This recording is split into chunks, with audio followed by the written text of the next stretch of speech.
It's another Sunday during lockdown, everybody, ladies and gentlemen. Welcome to the fourth round of GT2 Challenge by New Dimension Racing, broadcast today here on simbroadcast.tv. We've had three enthralling races so far in this championship, and we expect another one today live from Blackwood, the classic Blackwood track with the chicane. Last year we didn't run the chicane and the racing was very interesting down to what was turn 2. Today that will be turn 4, and it'll be very interesting to see how the what the differences are with the chicane involved are in terms of the racing speed. I'm Chris Ford, and today I don't have an Irishman beside me, I've got an American. Would you like to introduce yourself, Mr. American? Hello, I am Mr. American, Travis Mehlinger. Some of you may know me from the BF1 series. Owen is driving today, so this should be doubly frustrating for all his friends. They have to watch him drive a car and they have to listen to me talk. But I'm happy to be here. Thank you, Chris. Well, it's not just Owen that's having fun on the track just now. I've just seen about 4 cars crashing in the final sector trying to avoid each other. Blackwood is a very, very short track, isn't it, Travis? And the amount of cars, 33 competitors today on the track just now, mean that in qualifying it's going to be quite sketchy, trying to get a clean lap in, and it's certainly already biting these drivers out here on the track.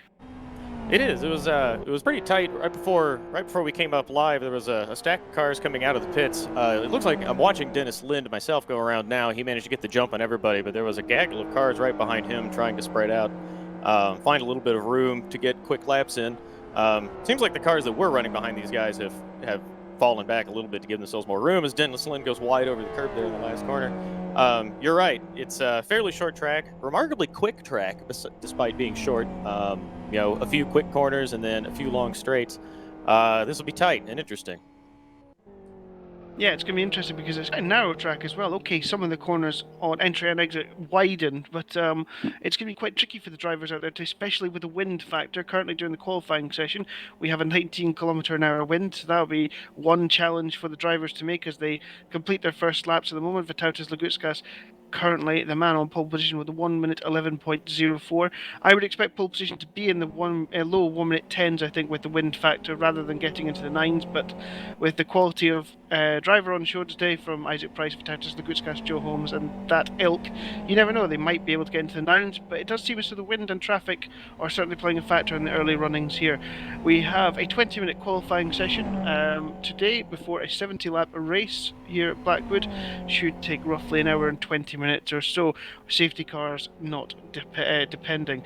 I would also expect people to be making a pit stop here, Travis, because it does seem as though from the practice I've watched, people are getting to around at lap 50 before their tyres begin to have issue, and I don't think an R2 R3 setup, certainly for the XRR, would last as well. The front tyres I think would get a little bit thin there, so I expect the XRR certainly to be pitting today. FZR might be able to make it. Dennis Lind, the key man there in the FZR team, having missed the previous round, he's back again in his FZR. So it'll be interesting to see whether the FZR can go longer than the XR, who I certainly expect to be pitting between laps 45 and 55 today. Yeah, I wonder that as well. You're right about the XRR. The FZ, Jonathan Palmer and I were talking a little bit before the event last night, and it seems like some guys may try to stretch. I don't know if Dennis Lind will try to stretch. I didn't watch him practice myself, so I don't know how many laps he did or if he tried to go long on the tires. Jonathan speculated that a couple drivers might just try to squeak out a zero-stop race, so we'll have to take some care during the running to work our way down the order, see if there are any drivers tiptoeing around trying to find the optimum balance of pace and longevity, and see if they can get away without a pit stop. Hard to say. Seems like it would be difficult, but certainly within the realm of possibility. Yeah, last year actually was won by Isaac Price making a no-stop strategy work. He was being hunted down at the end with very, very old tyres and just managed to make it over the line. But I think with the chicane involved, I think it's likely we'll see some stops, especially for the XR contingent. But I've been surprised before this season, let's put it that way. And up on screen just now, you will see the pre-qualifying results from this round. Santu Sara with a 1 minute 10.06 was the quickest, ahead of Borislav Botev and Vytautas Lagutskas. And somewhere in there you will see an Irish flag popping up for Owen Harman, which, he's delighted by in P27 there. He's delighted to be making his debut today. He's talked about it enough, and there he goes. He's just starting a lap. I don't know if we're watching him just now. So we are watching Owen Harmon. Oh, we're not yet. So instead of watching Owen and doing qualifying lap, we will bring up the championship orders now. And at the end of the last race, there was some slight confusion as to whether Joe Holmes and Isaac Price would be level on points or whether Isaac would lead by a point. But I can confirm, as you can see on screen just now, Isaac Price does have Joe Holmes neck and neck with him as a result of that last race. However, Isaac leads the championship on race victories. So those two with a comfortable advantage at the top, and it does seem as though the championship this season is going to go to one of those two drivers after halfway in this championship. Certainly very, very tight at the top there, and it's not quite as tight in the teams. Chad Esports quite comfortably ahead of World Class Lions and Team Cyrus. It seems as though Chad Esports are well on their way to winning that teams championship this year, but it will be interesting to see who wins the drivers.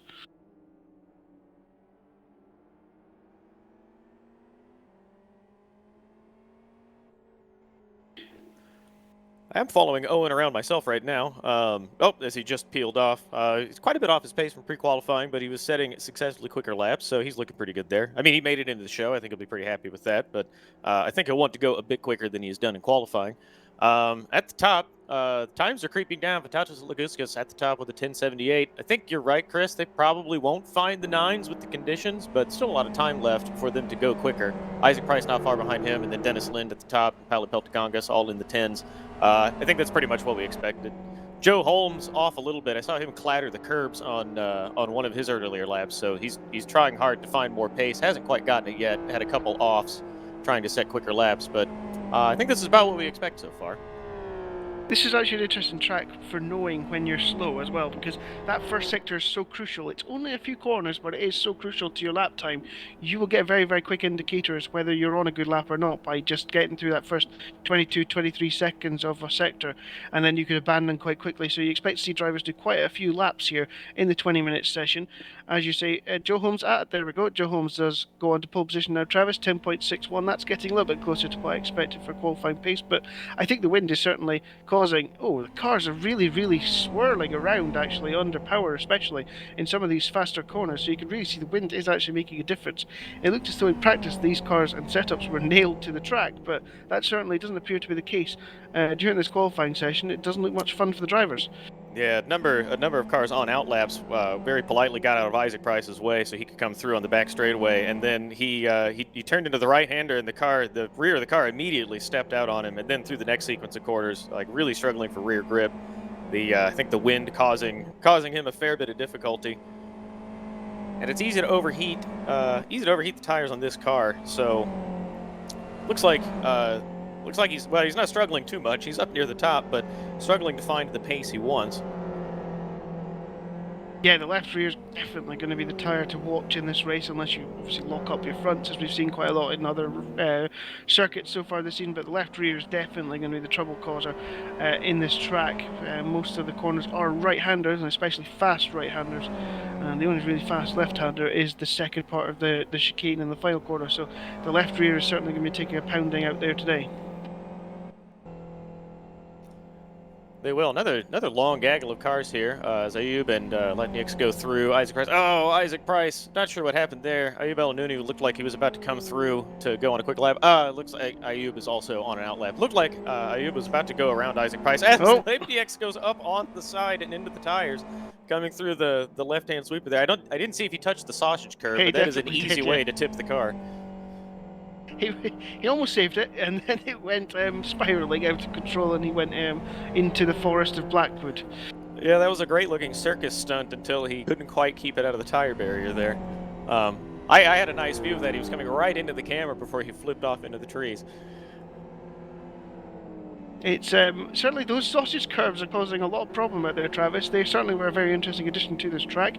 Previously, you could pretty much slam straight through the chicane and also that corner of track, but now you have to be quite cautious as to what you're doing out there. Oh, yeah, they are dangerous indeed. Getting word now. We're going to go on board with Joe Holmes, who is coming around the final sequence of corners to set a qualifying lap. I'll hand it to you, Chris, as he comes through the final corner, up over the curb, and onto the start-finish straight.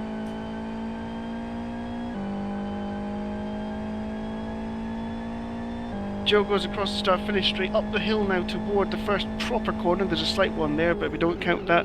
Down all the way to second gear. A couple of cars coming out the track there. Very crucial to get a good exit out of that first hairpin, because you're immediately following straight into the chicane section, which is very difficult to get right, especially in these cars. The cars want to break free and break traction all the way through. You can see there's a few cars in front of him. They're down the back straight to 23.18 first split, which is reasonably good, you'd have to say, so far. He is currently on pole position. Of course, Joe Holmes swinging down the back straight, which does take a slight kick to the right, into the slightly new profiled turn 4. Throw it in, and he hit the curve, and he's in the wall.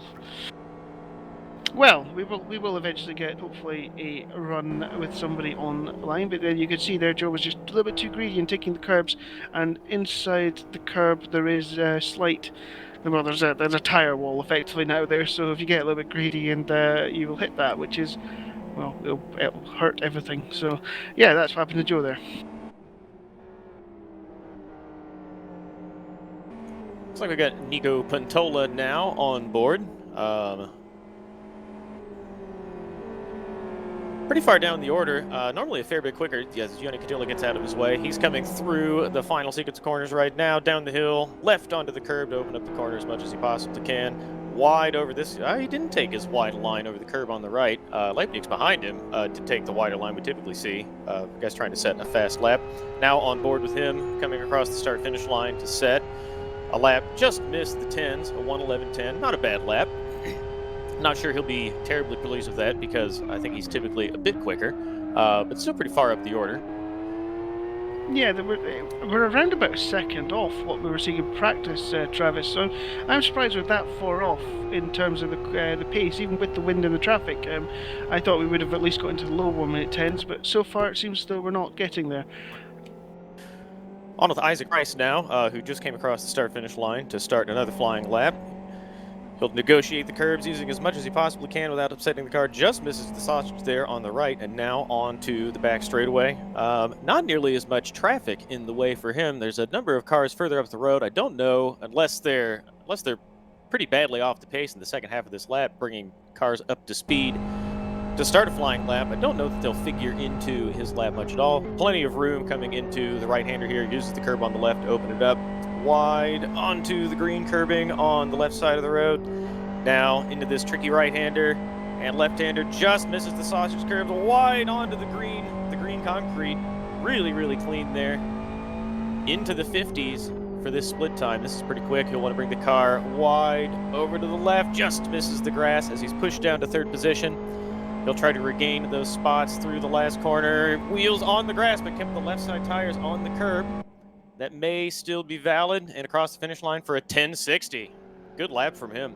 Yeah, you can see there the rear of the car really broke away. Joe Holmes is coming around the final corner now, though, as he tries to take pole position back. He has the same line out the final corner, Travis, up toward the line. He's slightly wider over the start-finish line. 10.64, not quite getting pole position back. So by 1/100th of a second. In fact, 200ths of a second, Travis covered the top 3. I hadn't even noticed if Vitautas the Gutskas was up there as well. Yeah, just like that, bang, bang, bang. 3 drivers setting quicker laps and within 200ths. A huge gaggle of cars coming out of pit lane. Isaac Price immediately left the pits again and left amid a 3 or 4 car train, all trying to come out at the same time. He's got Mattis Lind there behind him, and it looked like that's Darius Vasinskas behind him too. He'll be fairly quick. Yeah, Isaac will have some work to do to try to improve his time amid this mess of cars around him. He'll try to find a little bit of space ahead as he's warming his tires now. The cars behind him put on the brakes, so it looks like he'll be able to find some breathing room to try to set an even quicker lap. I think I'd be getting very annoyed right now if I was driving in the series with this amount of cars. 37 cars out on track on this small track. The lapping of the race is going to be very interesting as well. So you said at the top of qualifying that the weather might make it difficult for drivers to find the minute 9 range, and I think that's proving to be true. We followed Isaac around on his previous lap where he just snatched pole position, and it looked like he was using every inch of the road and every bit of performance the car would give him as he goes a little bit wide into turn 1, loses the grip at the rear, and he aborts the lap. Yeah, he's using absolutely all the performance that the car would give him, and it seemed like it was just enough to get into the 1060s. So I think you're right. Probably won't find the minute 9 second range, but maybe someone will surprise us as Joe Holmes comes through turn 1 now, starting another flying lap. He was quite slidey into the first corner under the final gear change, and that kind of left him a little bit offline through the whole chicane complex. Let's see what the first split is. If it's not quick, then you think 23.1. I think it's around about a tenth off of what he was doing before, so I think he'll carry on with this lap, but he's got a little bit of work to do. He used an awful lot of the sausage curb. We can see Isaac Price in the background behind him now. He used a lot of the sausage curb coming through the chicane, which will slow down the car just a little bit.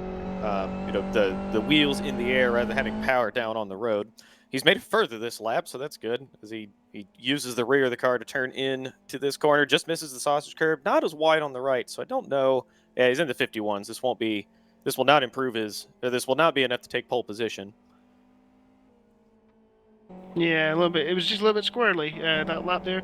He's going to continue the lap by the looks of it. Clips the final... Oh, he's, I think, being put off by the car in the wall there. And he spins into the wall, and we immediately move back to Isaac Price, who comes around the final corner.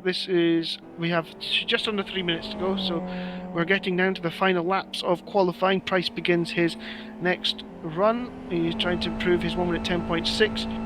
Down into this first hairpin, stay nice and wide for the first part, use the curb, cut back and get out as quickly as you possibly can into the chicane that we've talked about to death. Use all the curb on the left hand side, clip the sausage curb but don't go over it, and let's see what this first split time. It looked neat and tidy, 23.04. That's quick. So let's see, is Isaac Price winding up to do a 10.4, 10.5 that would help him get pole position and stop his championship rival taking pole position down into this turn number 4 complex. I noticed Joe Holmes was using quite a tight line. Isaac should get Isaac to too tight a line, and he hit the inside tyre stack there, and that lap is ruined. So it does seem as though they're trying to take quite a tight line in that turn 4 complex, Travis, and it seems to be catching out a few of the drivers who are just a little bit too greedy in clipping that corner. Yeah, it does. It looked like when they came through and set the quickest laps, these 3 in quick succession at the very top of the order, it looked like they used the rear of the car just enough to get the car to turn in there. Kind of an early line, use the rear of the car to steer it in, use the power to keep the line of the car and the slip angle of the tires on the fastest line through the corner. And yes, their most recent laps didn't look like they used that. They didn't do that quite as much. A little bit wide into the corner, scrubbed off speed, and then aborted the lap. So with 1 minute 27 seconds to go, this is pretty much it for Joe Holmes as he starts his final lap. There's cars in front of him kind of in the way. They need to get out of the way.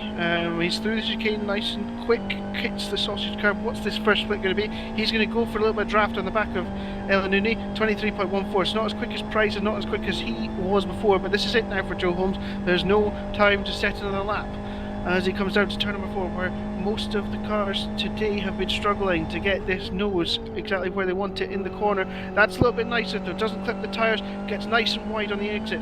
This has been smooth and quick so far from Joe Holmes into the chicane complex. Nice and tight, avoid the sausage curb. It was a little bit squirrely though in the wind.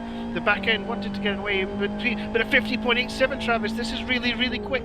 This is the lap for Joe Holmes. Quick. Oh, there's a car off in front. It's Sean Lee is off. He needs to get out of the way. Stay out of the way, Sean. He does stay out of the way nicely. Joe Holmes into the final corner. It's quicker to be slightly sideways in that corner. It's a beautiful final corner for Joe Holmes. Is this pole position for Joe Holmes, the joint championship leader? Yes, indeed it is. A 1:10.45.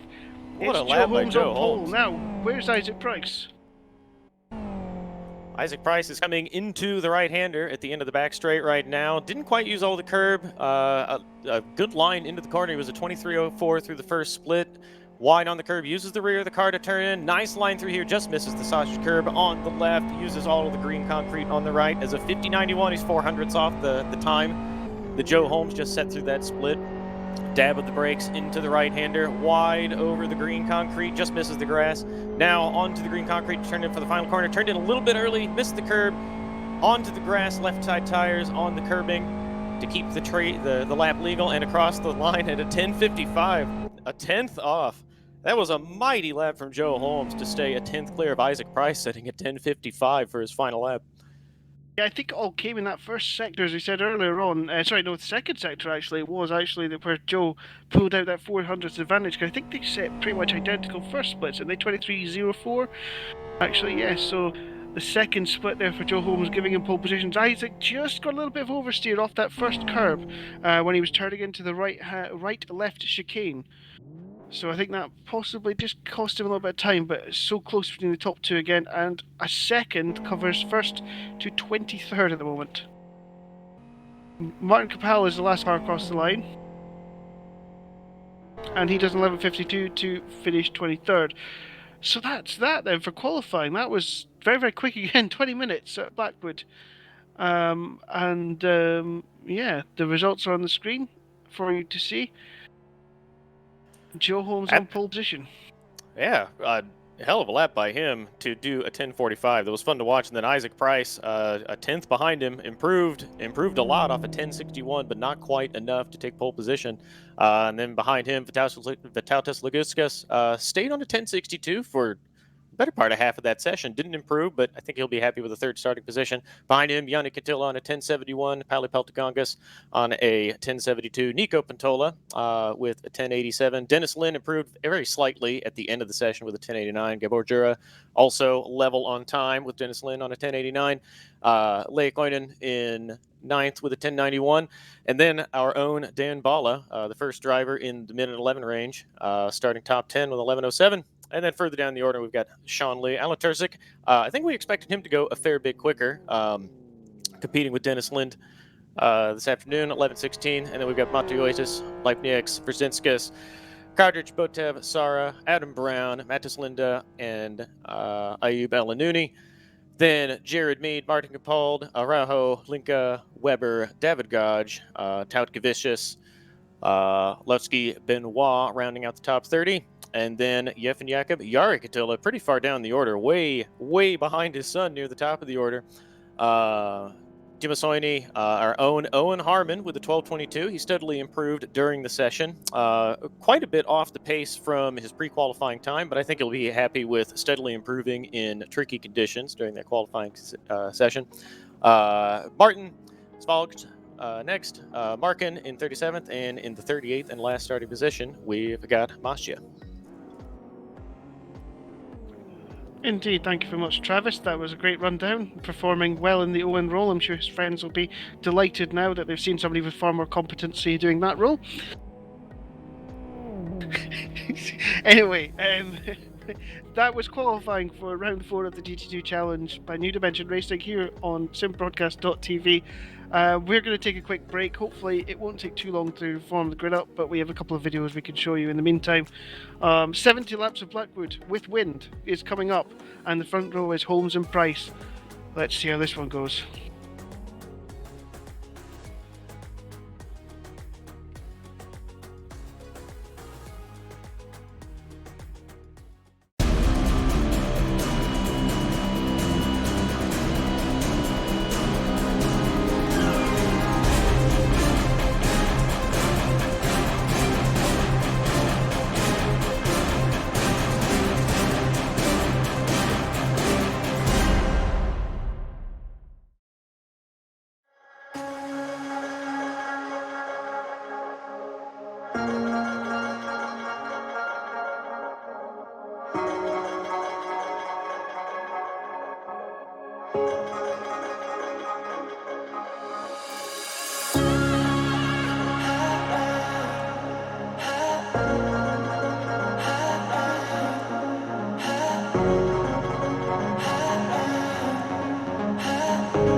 Welcome back to the GT2 Challenge by New Dimension Racing, broadcast here live on simbroadcast.tv on Twitch. My name is Chris Ford and I'm joined by Travis Mehlinger. Travis, we are almost ready for this race, and after that qualifying session, I'm quite looking forward to this, but I expect it to be close, and I kind of expect there to be action on lap 1 into that hairpin. Yeah, I'd say so. I think there's typically a lot of action going into the first corner on this track. The track is narrow, as we talked about earlier in the broadcast. That's a tight corner, followed by a tight chicane with some rather imposing curbs. So, drivers will have to take it pretty easy going into the first corner to make sure they don't get into each other, end up off the road. But the guys at the top are awfully competitive. They'll want to get out front. Yeah, it'll be exciting to see how it shakes out, and if anybody further back can capitalize on mayhem at the front. Yeah, well, there could be mayhem everywhere with 37 cars piling into that first hairpin. Well, I've not seen the like of that in Live for Speed.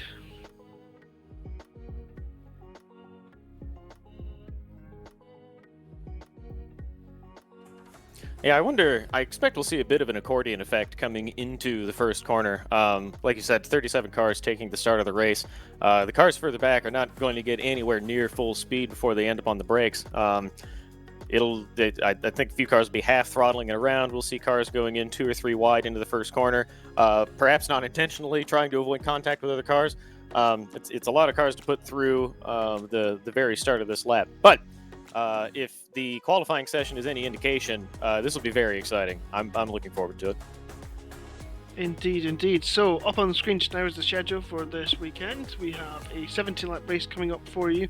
It should be roughly an hour and 20 minutes, I reckon, of this race. It'll be interesting to see, as we discussed during qualifying, whether anybody needs to make a pit stop or not. I expect the XRs certainly will.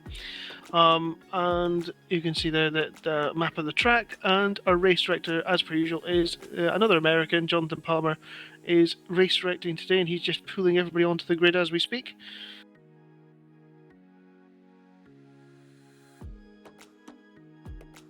And a quick look at the graphic that we didn't pull up in qualifying. Travis, so these 3 classes of car, the XR certainly seems to be the quickest in this series and so far, with its 2-litre turbo engine. The FZR has a 3.6-litre flat 6 engine, and the FXR also has a 2-litre turbocharged engine, but it's 4-wheel drive. Which of these did you prefer to drive when we were battling back in the day? I think it was the FZR, wasn't it?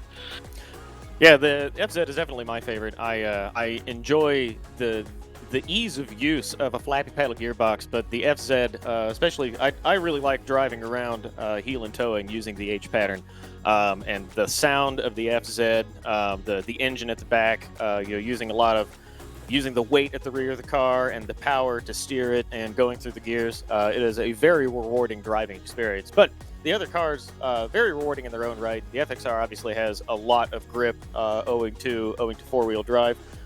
Feels a bit clunkier, not quite as nimble as the XR or the FZ, but all three of them, a lot of fun. FZ definitely my favorite. And there's the qualifying results one last time. The FZR there. The first FZR is actually Nico Pantola.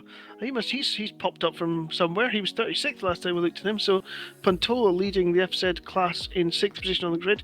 Pole position Joe Holmes, second Isaac Price, third Vitautas Lagutskas in the first FXR runner. Of course, in GT2 these cars are restricted in terms of power in order to balance out how the classes are.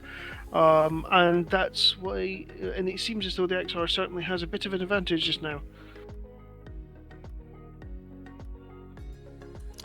Yeah, I agree. I do wonder.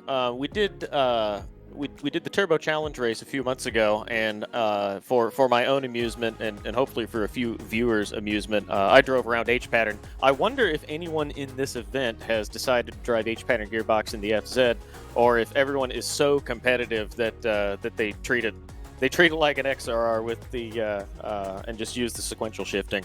If anybody knows that, I think that would be interesting to look at during the race. I don't think that I've not heard that anybody is doing. Nico Pantola potentially does. I'm not sure whether he's doing it this season. He did last season, but I don't know if he's using that with his new wheel, the H shifter. He certainly likes to use the H shifter as well, Travis. Same as you. Yeah, we'll have to ask him after the event. Nico Pantola there for CSF Esports. Thankfully, we're halfway through me never having to say the words CSF and Esports again with a skin of horrors from the anime world. Three of them, unfortunately, tend to figure quite heavily on these broadcasts, so might get to see CSF Esports one last time. Oh dear. But here we go. We are now getting ready to go onto the parade lap. The cars are along the pit lane there, as you can see. Stuart Baker, the safety car, as per usual, awaits to pull off and to be given the instruction by John the Bomber to pull off and take the field around. You can see in the box there that we have a camera for what we're calling the sin bin today, which is where people will have to take any stop-go penalties. And I know that Elmo, our camera whiz, has been working quite hard on a camera for that. And there goes the formation lap. Stu Baker leads them down the hill, 23 kilometers an hour wind, and it's a crosswind, Travis, into turn number 1. That could be terrifying into the first and last corners. Yeah, that I think it'll be fun for us to watch. Perhaps difficult for them to negotiate. I don't. These guys are pretty good. I don't anticipate it'll cause any trouble, but it will be fun to see. One thing I wanted to mention while they were setting the grid, we'll see if we can find a little bit more information about this. We were getting the countdown from the race director, Jonathan Palmer, and then went past the countdown. Adam Brown took a long time to actually ready up, so I'm not sure if he's having some difficulty there. We'll see if we can find a bit more information from him. He's obviously rolling now. Yeah, everybody warming up their tires, following around Stuart Baker at a snail's pace. This has to be so frustrating, Chris, for them to drive around at 50, 60, 70 kilometers per hour when they're normally going at least twice as fast. You can see them kind of stacking up. Obviously, Stuart's a pretty good safety car driver. He's not pumping the brakes to back everybody up, but these guys try to put a little bit of power down to warm up the tires, and then we get the accordion effect going. This is excruciating for these guys in the car to try to follow him around for this long. Yeah, if we think Lewis Hamilton complains about safety car being too slow, I wonder what he'd make of the FZ5 boat safety car that we have today.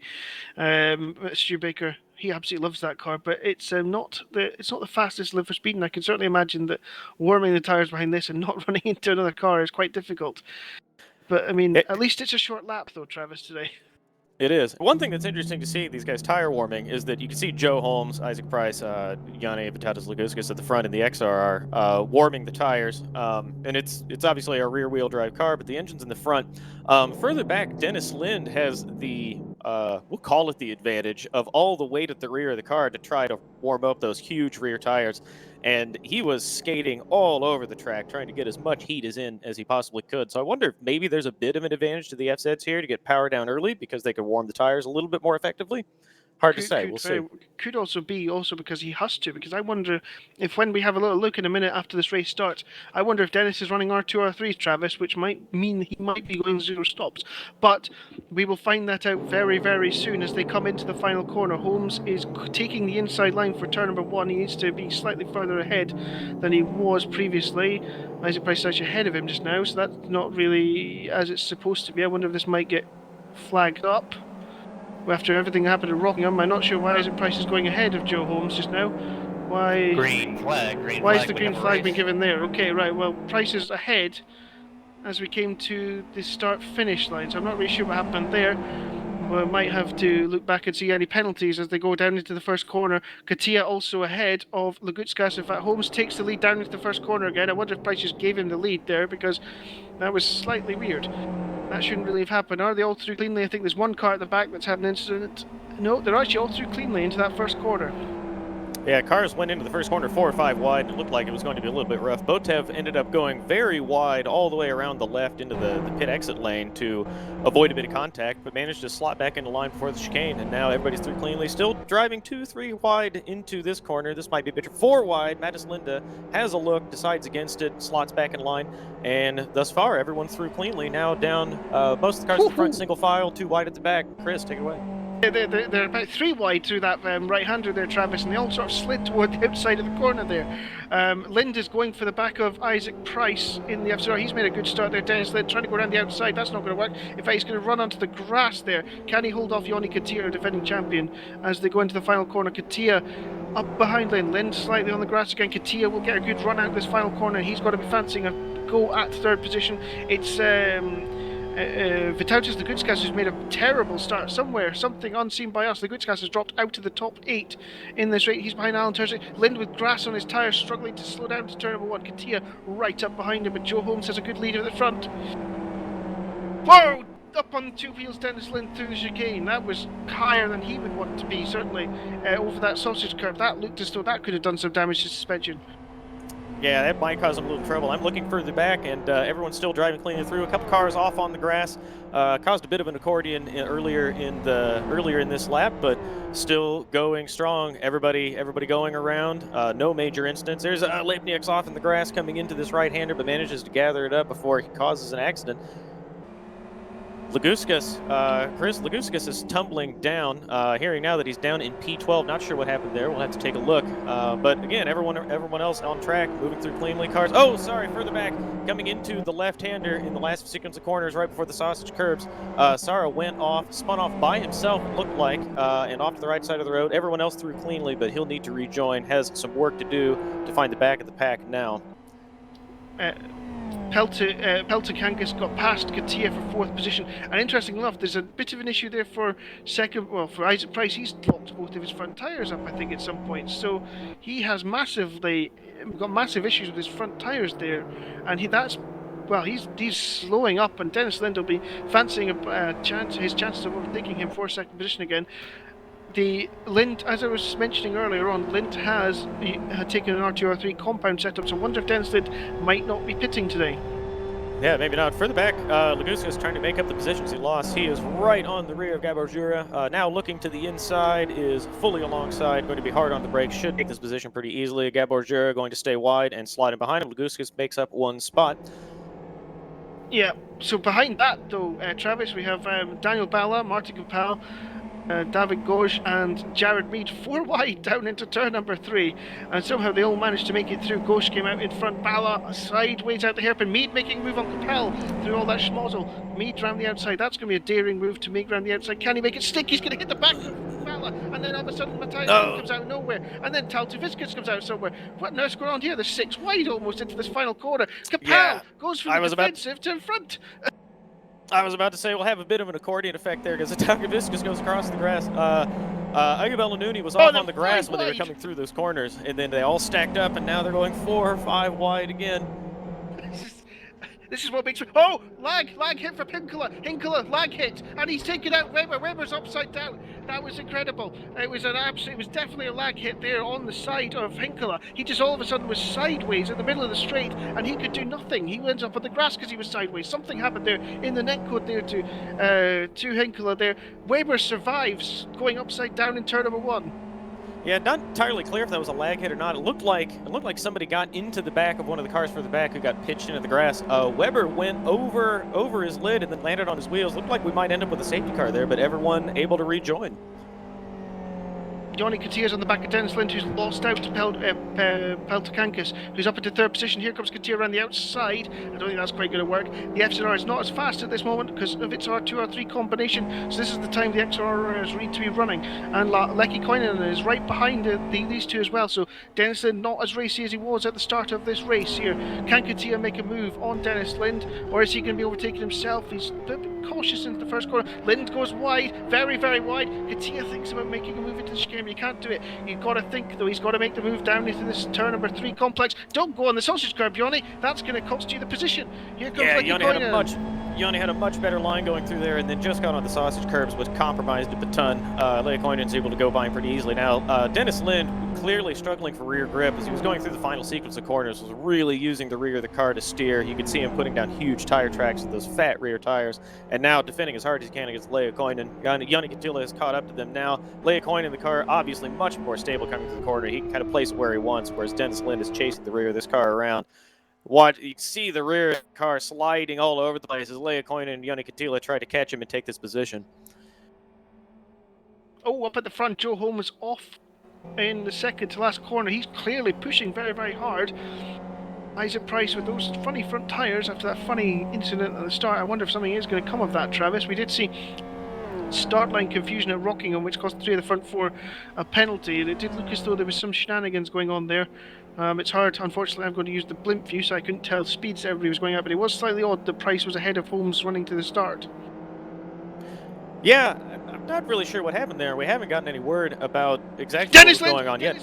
Oh, and Yanni Katia as well, all 3 of them. Dennis Lind goes smashing across the sausage curve straight over and almost up onto, well, all 4 wheels were definitely off the circuit there as he went flying through there. Then Yanni Katia went up on 2 wheels right behind him. Lecky Koinen takes 4th position.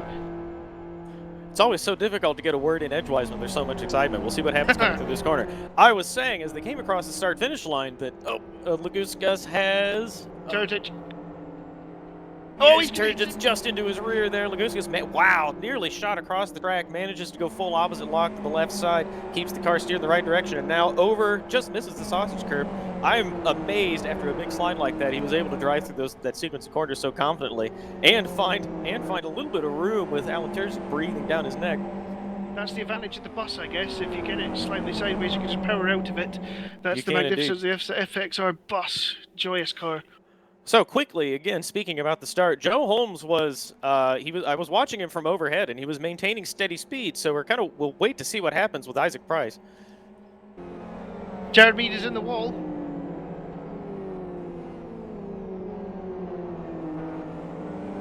And there he is there. Sorry, I found him now on my screen. He's just been overtaken by Owen Harmon now, so Mead in the wall down to 35th. He was in the wars at South City, and now he is tumbling back through the order with a very, very hot rear tyre, so that's unfortunate for him. All right, let's take a moment. We'll run down the top 10. We'll give Chris a breath here for just a moment. The excitement starting to get to him as Markin just gets into the rear. Jared Mead almost put him around there coming into the chicane. We have Joe Holmes at the top in P1. Isaac Price running second behind him, about a second clear. And Pali Peltokongas in the third. The 3 of them have strung out a little bit, have some breathing room ahead and behind. Behind them, we've got Leakoinen just ahead of Dennis Lind, who's been battling. The 2 of them battling together with Yanni Katila right behind. We've got Montoyo just behind them, Vitalis Laguskas, Nico Pantola, and then Alan Terzic and Darius Brzezinskis with Sean Lee behind, rounding out the top 11. Sorry, Sean Lee running 11. Chris, we're only 8 laps in, and an awful lot is happening, and I feel like a lot more will happen. we're looking here at Tautoviscus, who's in 21st position, and you can see here that for 21st back, it's just a massive train, Travis. At the moment, you've heard of the Yarrow Trulli train in Formula One fans, but it's a Tautoviscus train at the moment, and it's far bigger than a Trulli train I've ever seen. Linda is trying to make the move, stick into turn number 1. Here he comes down the inside. You've got to think he's going to make that move. He does look slightly quicker. He had issues at the start, and he makes the move stick. Oh, Benoit Marie takes advantage of that, just sneaks in and gets right into line in the chicane. Very clever, very clean move there. Well done by him. We've seen a lot of bullying and driving over the curbs there. Drivers like using all of the road and really abusing their cars and the suspension to make a move stick, and he does it the clean and clever way. Yeah, he was taking absolutely no prisoners there. He saw a move and he was getting it done.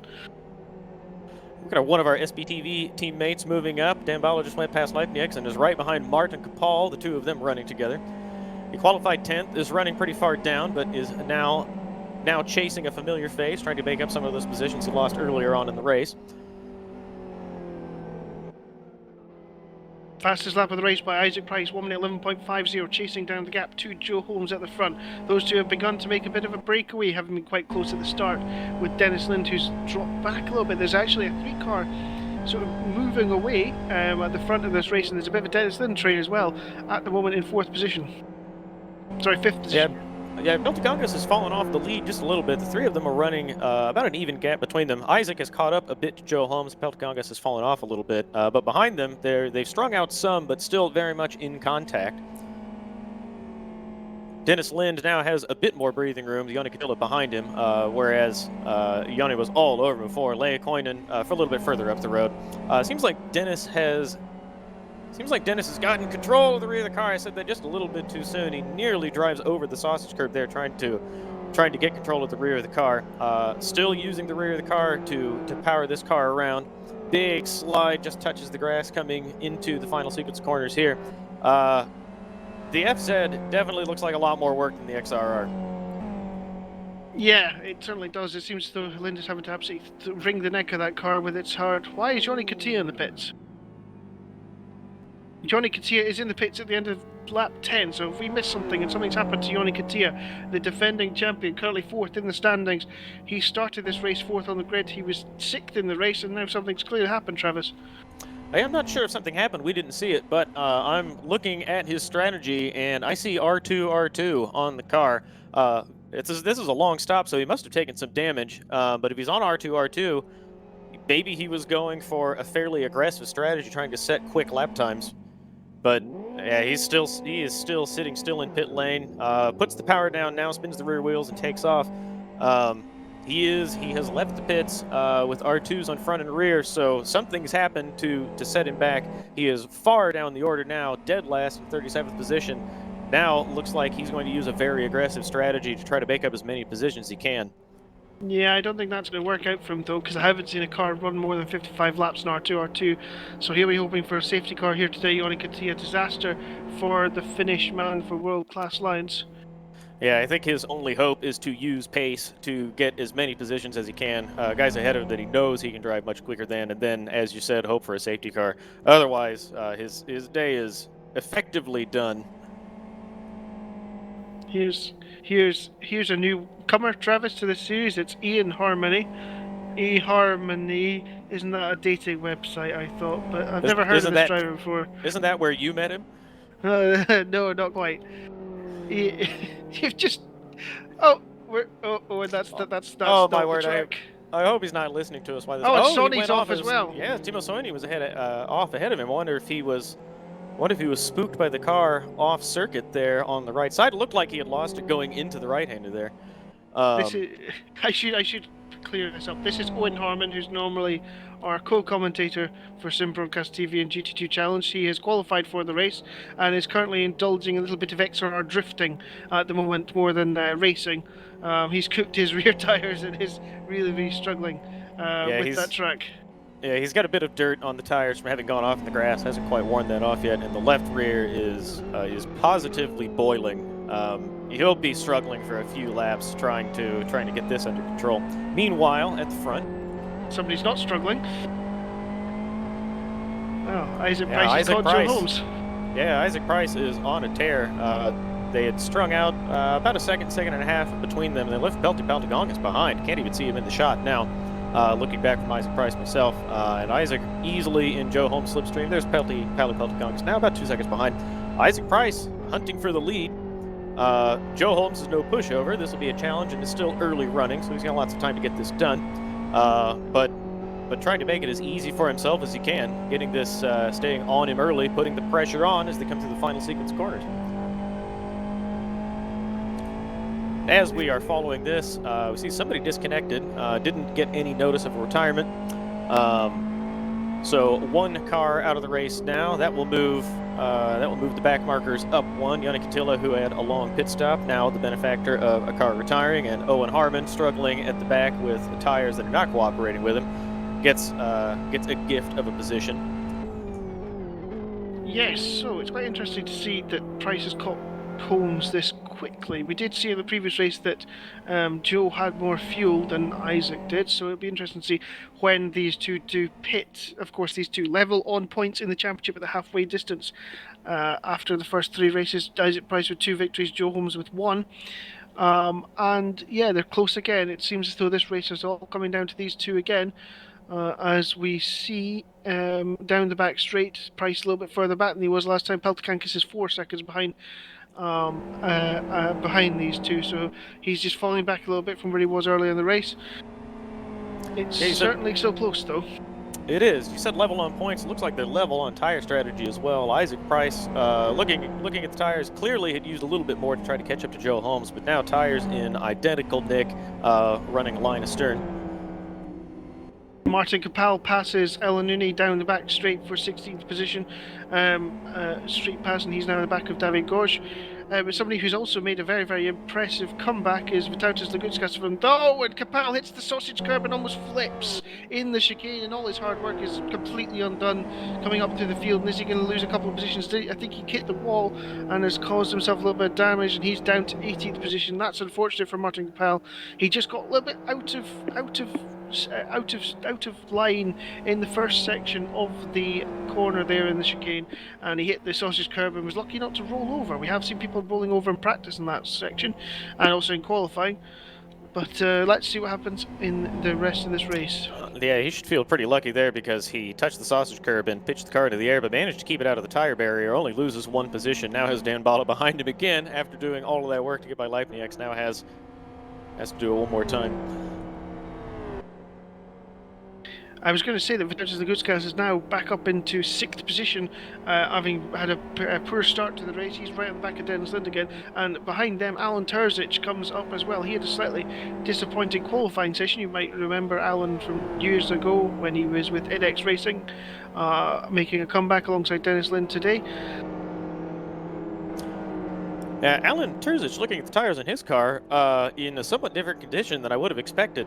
He's got the car, looks like the car is running really well for him. He's got Motioitis coming up behind him now, but Alan Terzic really working the front tires hard in this car. The rear tires, quite a bit of wear on the left rear, which I think we expected, but the temperatures look pretty good, in pretty good nick, but he's using the front tires really hard to try to keep Motioitis behind him.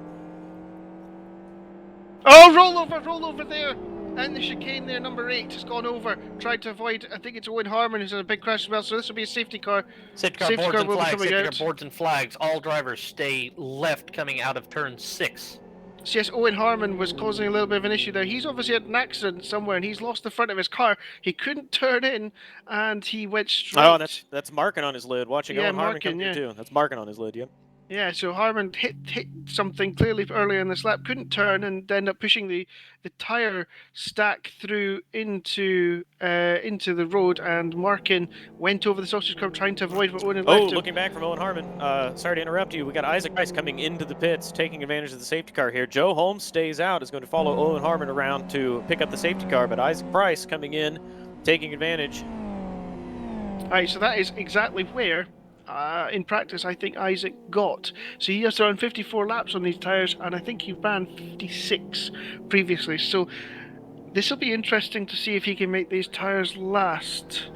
And Joe Holmes is having issues with the safety car, I believe, at the moment. In fact, he's let it go back through. He must have missed it as it was coming out of the pits. So Price leaves the pit lane. He's currently in 15th. He's going to drop quite a fair way back, though, Travis. This is a risky strategy. It is, it's a little risky. I don't know that it's that risky because he knows the guys ahead of him will have to stop. So if they stop under safety car during the safety car period, he'll make up some positions there.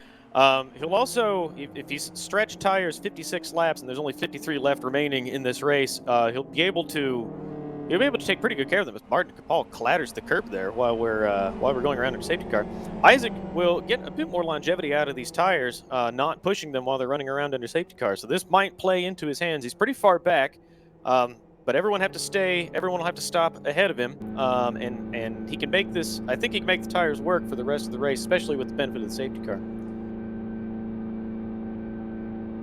Yeah, it's going to be, especially with the wind factor as well, and also all the traffic he's got to find his way through. It's going to be very interesting to see what happens there. Quite a number of cars are coming into the pits as we speak, though. Not really too many of the front-running cars. So Yoni Katia back in the pits, so that's sort of a gift for him, and he'll hope that he can get a bit more of an advantage back there as he comes out of the pits again. So he'll be on the lap. He'll be on the lead lap again. Yeah, watching more cars come and go from the pits. Markin being admonished by the stewards after spending the better part of a minute on his lid, being asked not to rejoin. So he will be another retirement. I believe the second one of this race after an early disconnect. Markin, after going over that sausage curb, tempting fate, ended up on his lid. May or may not have caught someone else. Certainly caught Owen Harmon out. Owen Harmon had already hit something else and had a bit of a surprise coming around to find a car on its lid. Yeah, and now add insult to injury for Owen. He has had to wait at the end of the pit lane as all the other cars come through because the pits are closed while the cars go past. So not ideal for him. He's having a difficult day. They're our usual co-commentator. Yeah, he is. Tough break for him because he felt really good. He set a really strong pre-qualifying time. I think he was feeling awfully confident with the car. Struggled a little bit in the conditions with qualifying today and was he was near the back but running consistently, and then a bit of bad luck and a bit of struggle with the rear tires, which are so hard to manage around here. Now his day getting a bit frustrating. I want to talk about Yanni Katila a little bit. He had that very long stop. Speaking of Owen, Yanni comes out just ahead of him as Owen leaves the pits with the Rauho behind him. Yanni had that really long stop, and we thought his day was done. Now could also benefit from a safety car. He's ended up effectively on an alternate strategy from the rest of the leaders, apart from Isaac Price, who stopped as the safety car was coming out. This could play into his hands, buy him many more positions than he would have been able to done on merit of his pace. He may be back in it. There's an accident at the back. As the cars were queuing up behind the safety car coming into this right-hander, Martin is around. Kodrich also ended up on the right side of the road after getting hit in the rear. The car's unwinding this accordion now. I see Lautsky is dry. It looks like he's working the steering wheel, trying to determine if there's any damage on the car. All of these cars going again. I don't know if Yoni was caught up in that. He was at the back of the queue. Araujo and Jared Mead behind him. No damage on those cars. But Martin behind them, who had gone off. Visible damage on the left rear of the car. I think these guys are okay. But a bit of a miscue following the safety car. Yeah, I was looking just before that at the fact that there was quite a few cars close together. There was a car off on the grass. That was the last thing I saw in that region. So I wonder if there was a bit of a schmozzle where there was a car on the grass, and then when they had to rejoin, there was an accordion effect because quite a lot of damage front and rear to Steve Martin's car. So somebody quite clearly has hit him.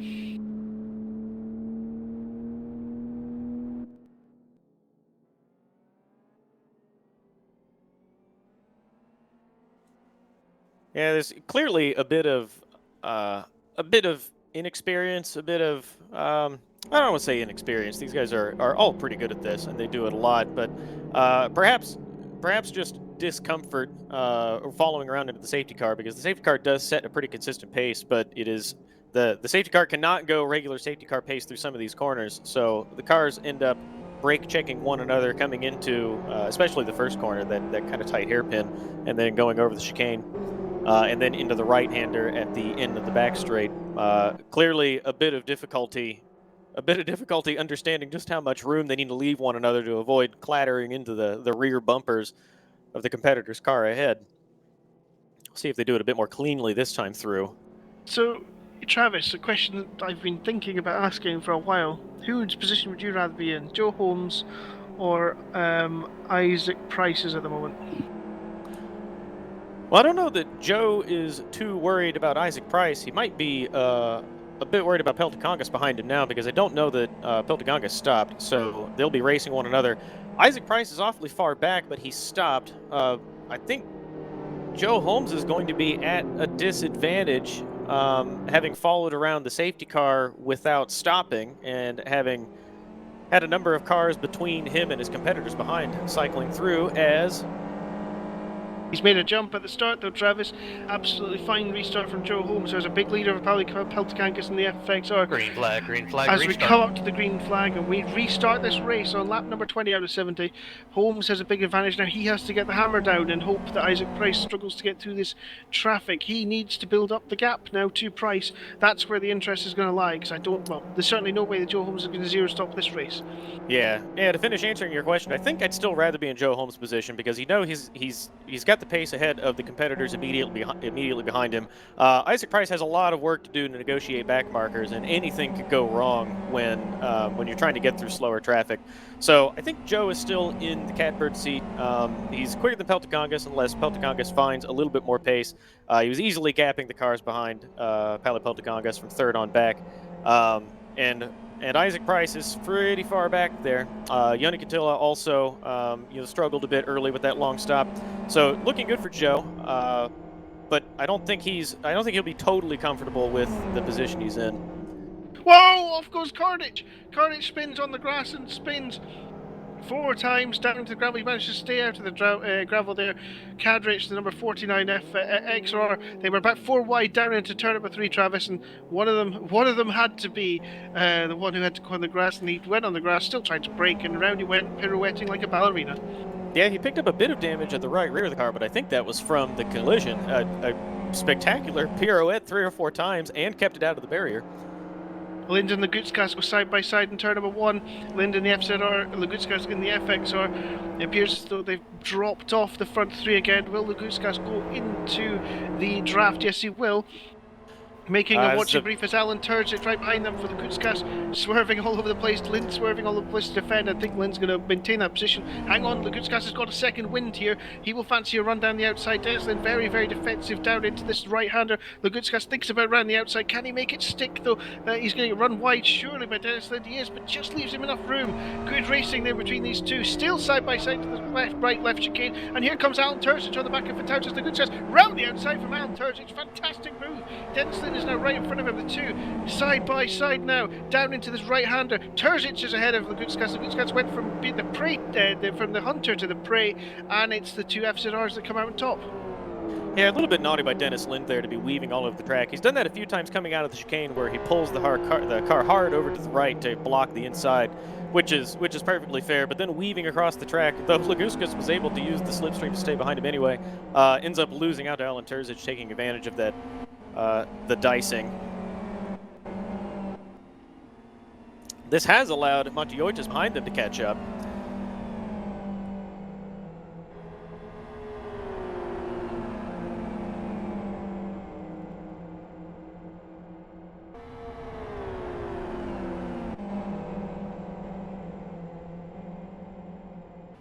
And there's a 4-car battle round the back straight. It appears to Isaac Price is making a move now for position.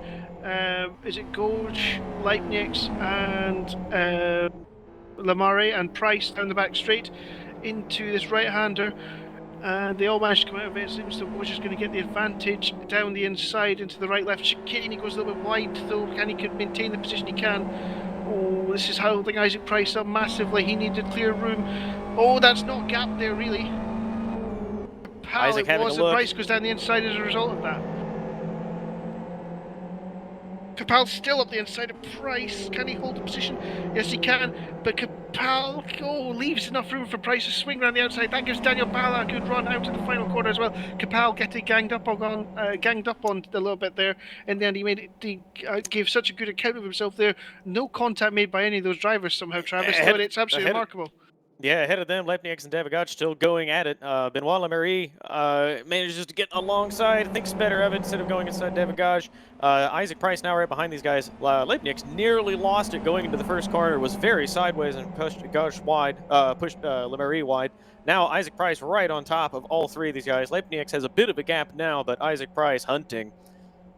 Will try to get 2 for 1 coming into the corner here. Is in the middle, 3 wide. What a move by Isaac Price. Takes to the middle when the other two fighting with one another ended up spanning the track, and now making up positions right behind Lepnieks coming into the final sequence of corners. Just missed the sausage curbs there on the left.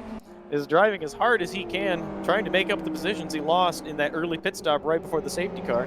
Benoit Lemery nearly gets into the rear of him there coming through the final corner as Isaac Price has a huge slide. Oh, there's a car slow at turn number 1. It seems to just be somebody who's letting through its Cadrich. And there he's right in front of Lind. Lind runs wide. That's going to give Vitautas the good Scuds a good run down into the chicane. Oh, how on earth did they not make contact? Lind's wide on the sausage curb. The good Scuds is going to get him this time, Travis. Surely this time he's going to have him. They're going to be side by side down the whole straight because I don't think the FXR has enough grunt to pass without a toe. Here they go. Long way for this move being concluded. I'm not sure about that, Chris, because even though Lind was weaving on the last trip down, Laguskas was able to pull him. Dennis Lind just ever so slightly ahead now. Laguskas has the four-wheel drive grip. He might be able to make this stick in the right-hander. Still alongside. He'll have the advantage coming into the next right-hander. And man, Dennis Lind is going to stay there on the left. Oh, what driving! Just keeps the nose of the car inside. Laguskas manages to take the position. Great driving for both of these guys. Let's Alan Turgis have a look on the left side of the road. Looking wide outside Dennis Lind. He's going to take both of them here. Wow, Laguskas decided to block quite aggressively down into that right-hander. Lind is somehow going to hold on from Turgis. They're on the grass side by side. Incredible driving here. I don't know how on earth they managed to get away with that shallow, almost 90-degree angle they both had there. Lind and Laguskas. Here comes Turgis on the back of Lind. He thinks better of it to turn number 2. These two you have to think will work together to try to get back past Vitautas Laguskas, who's actually cleared off, to be honest. As soon as he made that move stick, he was gone. He's the faster of this 3 at the moment. Yeah, I'm a little surprised by Dennis. I think Dennis, well, of course, Dennis is out here just having fun. But being a professional, an actual professional racing driver, he knows that driving like that is just slowing him down. And it shows in the gap to Vitautas Laguskas now. I think you're right. He'll have to work together with his teammate Alan Turzic to try to make up the time. But he's used an awful lot of tire trying to hold on to that position. Now has to make up a pretty good gap to Vitautas Laguskas ahead of him.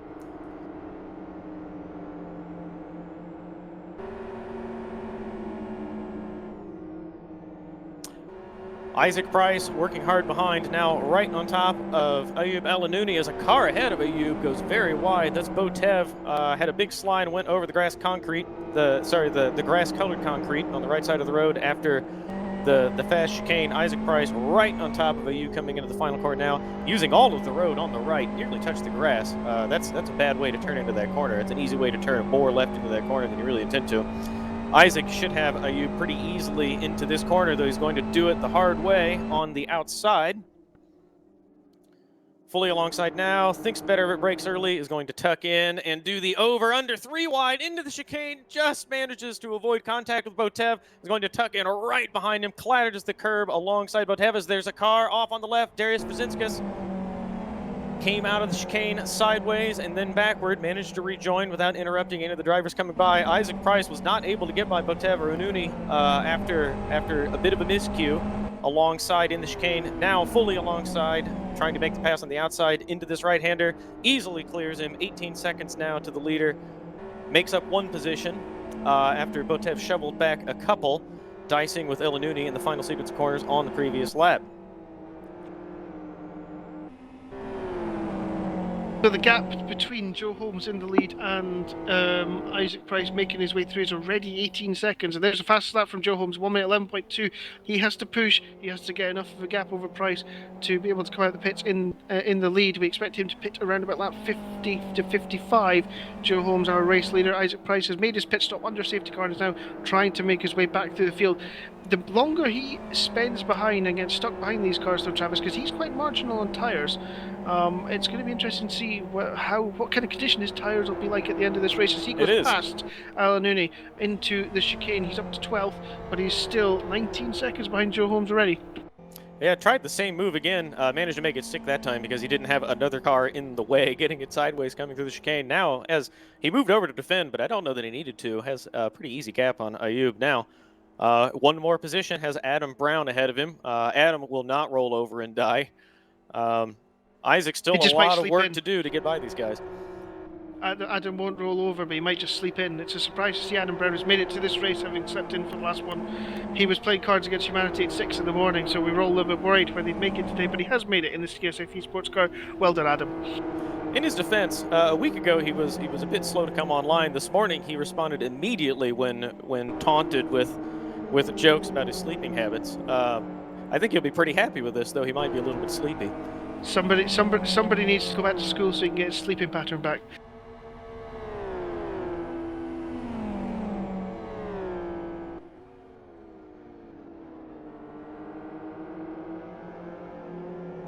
So I've learned in my ear now from Elmo, one of our liaisons, that I am now Nico Pantola's #1 fan because he is driving around out there with an H pattern. That makes me feel good. That is the most fun way to drive, though it may not be the quickest. However,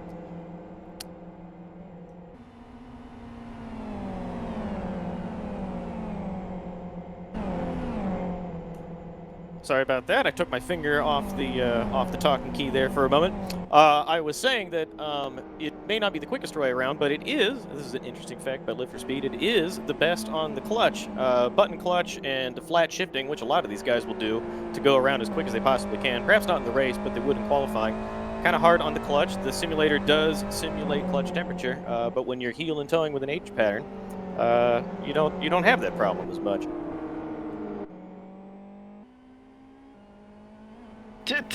Tell me, have you ever played any of the truck simulator games? I have played the truck simulator games. In fact, I bought a big round wheel with nothing on it specifically so that I could drive trucks, and it's marvelous. I love it. Okay, cool. Right, I'm on board with that. I want that. Anyway, off of Truck Simulator, that's something that's in broadcast, could hopefully broadcast in a few months' time. No, says beating my ear. Back to the race here. Adam Brown, who we were just discussing a moment ago, is just outside the top place, and he's trying. Oh, somebody's upside down. Safety car boards and flags. Safety car boards and flags. Car upside down. Driver's left exit of chicane. It's Lamar. It's Lamare. It's number 70. The gum car has flipped at the chicane. This means Joe Holmes is going to have to pit. Yeah, keep an eye on Joe Holmes. He is coming in now. It looks like he's got Owen Harmon ahead of him, but he's got plenty of space. He won't be impeded coming into pit lane. Joe now bringing the car down to his marks. Just clears Owen Harmon. You can collide in the pits this game. Some others you cannot. Joe Holmes stops the car and will look to see where the car is trailing him. I think everybody's going to be. So who's that not going through, Joe? Sean Lee's carried on, and so is Paulie Peltkangas. So Peltkangas leads from Sean Lee. Nico Pantola as well. Sorry to interrupt you. Joe Holmes rolling off now. Dennis Lind also stopped. Leah Coyne went by. I saw Montoyo just go by. Dennis Lind now leaving. Oh, Dennis Lind gets into Dan Bala leaving the pits. Dan Bala came across him trying to find his pit box. Dennis Lind probably didn't see him. Is right alongside Alan Terzic. Dennis Lind had the position, but he has turned Dan Bala around in pit lane. That will probably draw some scrutiny from the organizers. Dan Bala still made it into his pit box there and is able to drive around the garages and back out again. So he got serviced while going backwards there, Travis. So I've never seen that before in Live for Speed. So that's a completely unique situation. Yeah, he didn't lose as much time as he might have done there. So poor old Dan Bala there. Dennison leaving the pits just as he was coming in. Unfortunate situation. I'm sure that got looked at by everybody. So, interesting strategy decision here. Paulie Peltkangas did not come in. He will need to stop, or we believe he'll need to stop. We'll need to double check that, but I don't think he has stopped. No, he's not stopped. No. Sean Lee right behind him. Isaac Price is now lined up, looks like 5th or 6th in line. So Isaac Price benefited from this.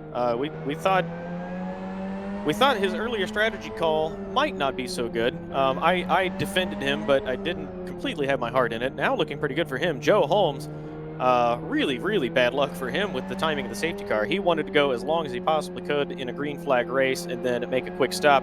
Now shuffled pretty far back. Isaac Price in the catbird seat. Pally Peltagongas, I would call this an aggressive strategy, staying out as another car comes into the pits. I did not see who that was. So I think this is very interesting because Sean Lee, I've just noticed, is in an R3 hard compound setup, which means he's probably not going to be pitting. And he's had a very quiet weekend so far. We haven't even spoken about him, which we would normally do on quite a regular occurrence.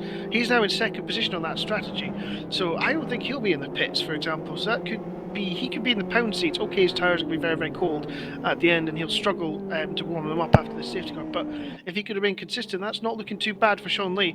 Interesting enough, with this safety car, that does help Isaac Price out a little bit. But I would imagine at the end of the stint, you're going to be seeing Joe Holmes hounding the back of him, because Isaac's tyres will have gone so much further at racing speed that they were already needing to go to the maximum that I've seen people run a set of tyres during practice session.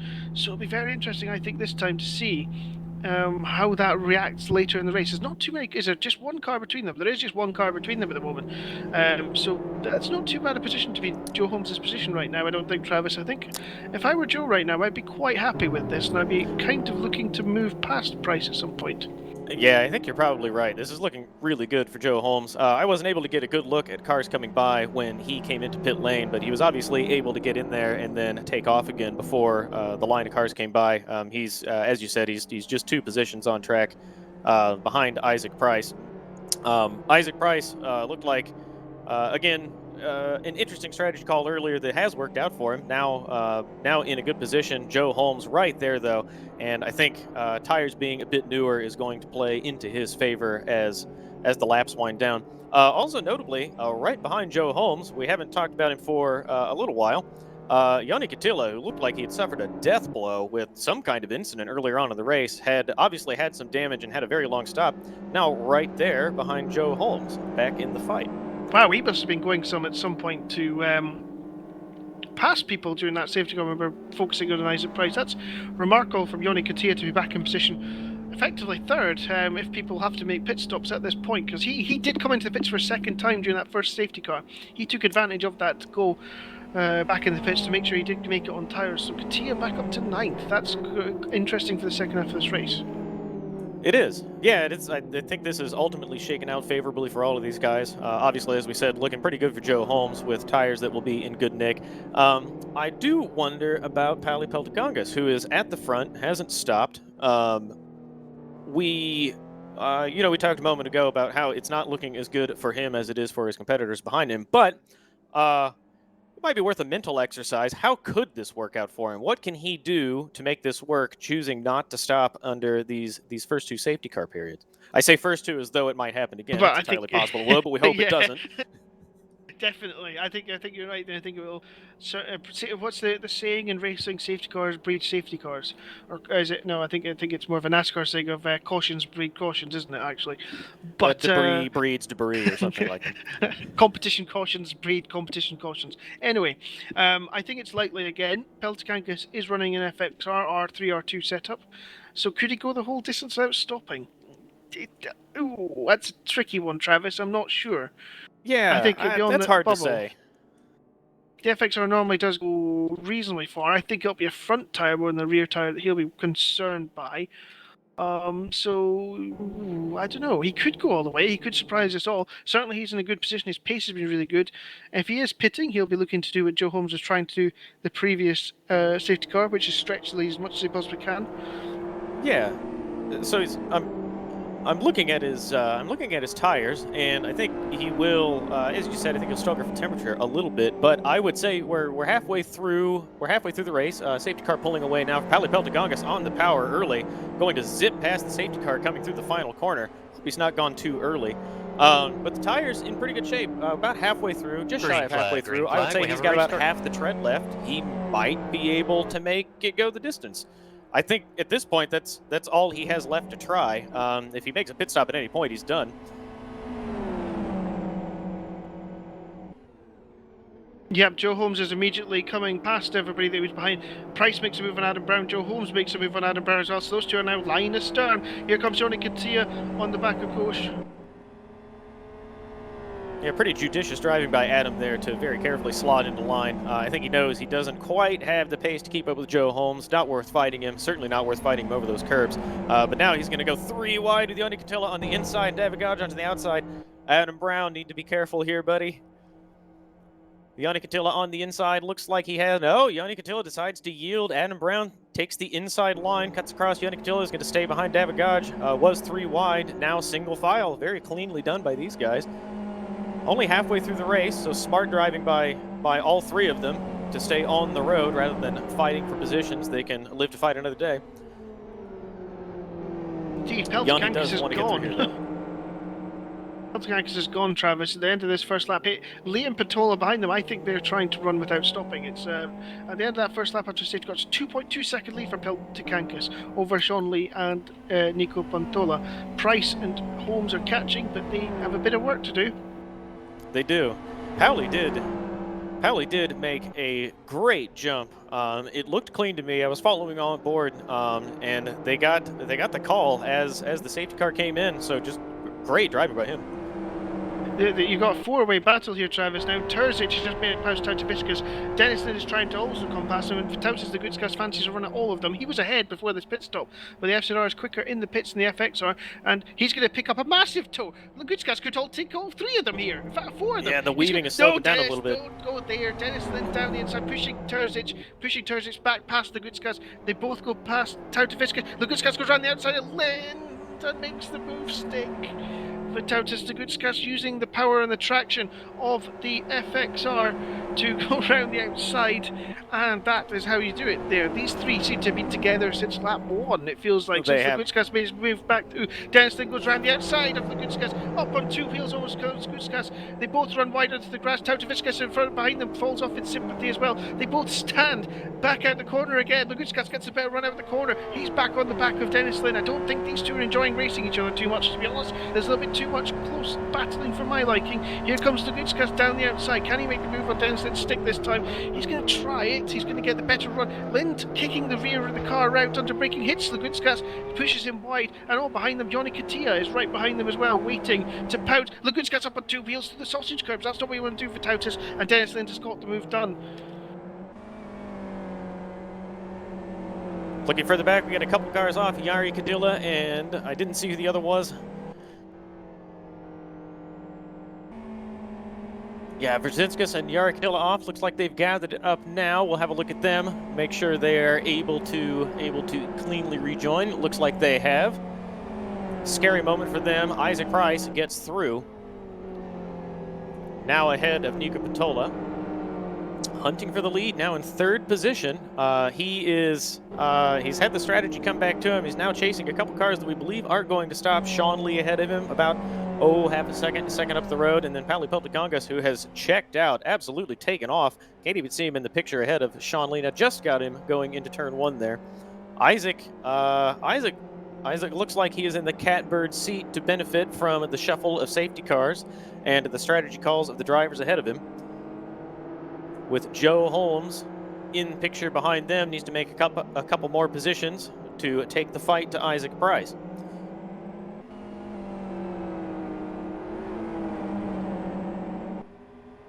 Looks like David Godge getting a call from race control that he has a flat right front tire as 3 cars come past him and another one bearing down on him. He'll try to stay out of the way and limp this car back to the pits without getting in anyone's way. As cars go 3 wide just ahead of David Godge, we're 3 wide. Rauho thinks better of it, looks inside Mattis Lind and tucks into line again. Yep, another GT2 Challenge Sunday, another frantic GT2 Challenge Sunday for us to keep up with. There's action all over the place by the front. Pauly Peltokangas has a 4.5 second lead at the end of that last. Oh, Goja spun in the chicane in front of the field. Tanzavicius takes to the grass to avoid him. He's the only one somehow to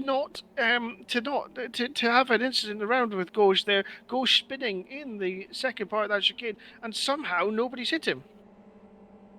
While that happened, Pali Peltagongas has put the hammer down just at the fastest lap of the race at 11:01, nearly sneaking into the minute 10-second range. And I'm looking at Dennis Lind and Vitalis Laguskas again. Dennis Lind driving as hard as he can, trying to catch up to his teammate. Vitalis Laguskas has had enough of Dennis Lind's guff and is now right behind him. One more time, Dennis Lind taking the defensive line to the right side of the track. Laguskas has thought better of chasing him all over the track this time, now taking a rather fluid line to get as much of the slipstream as he can. I think Vitalis Laguskas really wants his position back. He's probably a bit frustrated with Dennis Lind's driving, though I'm sure Dennis Lind is just having a grand old time out there. I'm pretty sure that Dennis Lind has just got a cigar out and his slippers on, to be honest, and is just enjoying racing as hard as he possibly can. He's always been the same with Dennis Lind. He always races. He will never give you an inch. It's always entertaining when Dennis Lind is around, and I think that he's just enjoying toying with everybody in this series when he's out there. And as well he might. Good to see Dennis Lind driving again. It is great to have him back in here. Ooh, big slide by him. Coming out of the final corner, Laguskas goes over the grass too. Both of them trying hard, racing one another.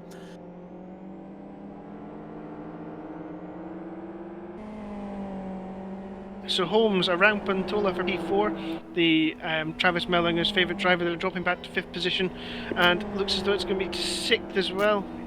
Gabor is coming through.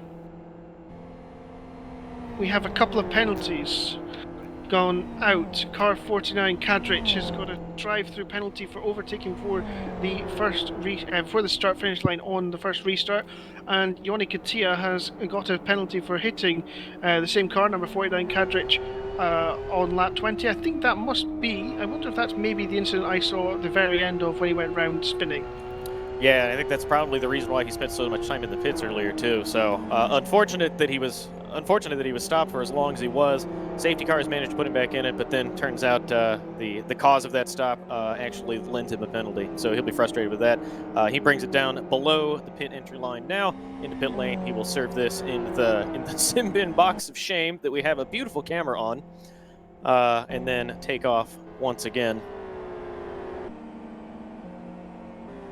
That's my mistake. I have confused what words mean. A drive-through penalty does not mean stopping. That would be a stop-and-go penalty. My apologies for that. He is off and running again. Hasn't lost too much time, but I'm sure he'll be awfully frustrated. Now, going to be in the thick of other cars battling.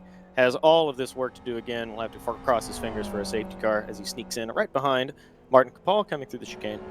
It's okay, Travis, you're replacing Owen. You're supposed to be doing your best Owen impression, so you can chalk that to an Owenism. Kapal gets 2 wheels on the curb, the sausage curb there, and allows Katia straight back through. Yoni Katia has been at the front, he's been at the back, and now he's in the midfield. It's been an adventurous day again for our defending champion. So let's talk about another one of our friends in the Sim Broadcast TV booth, is Adam Brown. Adam Brown running ahead of Alan Terzic here. Alan Terzic made up a fair amount of time on him in the last couple laps, but Adam looks like he's trying to go deep in the race, has not stopped under safety cars, and has slowly leapfrogged cars coming into the pits as they've been going around under caution. Running pretty strongly. I don't anticipate that he will just give these positions away. He'll try to defend us. Vitalis Laguskas now right on Dennis Lind's bumper again. Doesn't want to stay behind him any longer. These two are going to keep dicing the entire race until one of them goes off, I am confident. Vitalis will tuck in behind him right on his bumper coming to the chicane. Will try to avoid clattering the curbs quite so hard this time.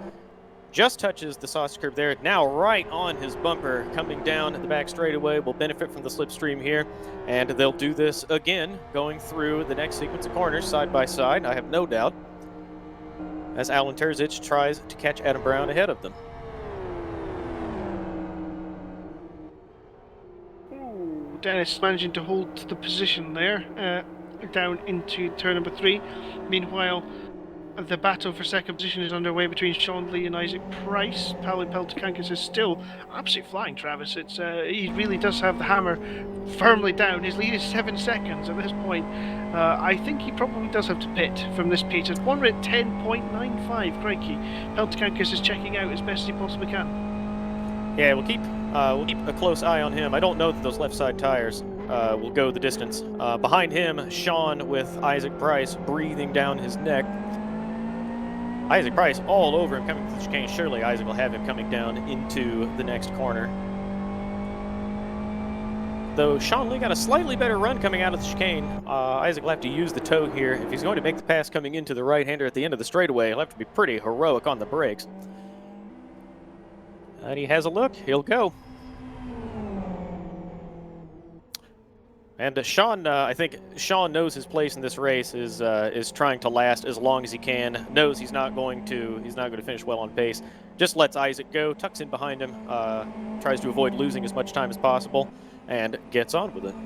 Yeah, an 11.52 Sean Lee last time around. His pace isn't too bad. I think he could really go score some quite big points today with his set, with his strategy if he isn't pitting with those harder compound tyres, Travis. So it'll be interesting to see where he feeds in later on, especially if Peltikankis is having to pit.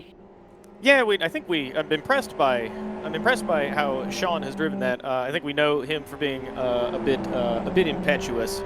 They're definitely using discretion, knowing that he's not in the fight for a win, but he can take really good points if he thinks and drives carefully and does the right thing, tucks back into line, and he'll get on with it at a pretty good pace. Indeed, and the battle is joined now between Terzic, Lind and Lagutskas again. They've all managed to file around Adam Brown in the last lap, unfortunately for Adam. Don't know if there was a mistake made there. Brown up on two wheels now, coming through the corner there. Here comes Lagutskas. I think he's a bit too far away from the back of Dennis Lind's car this time, though. These three have been together for the whole race, it feels like, still, and there's still no clear outcome.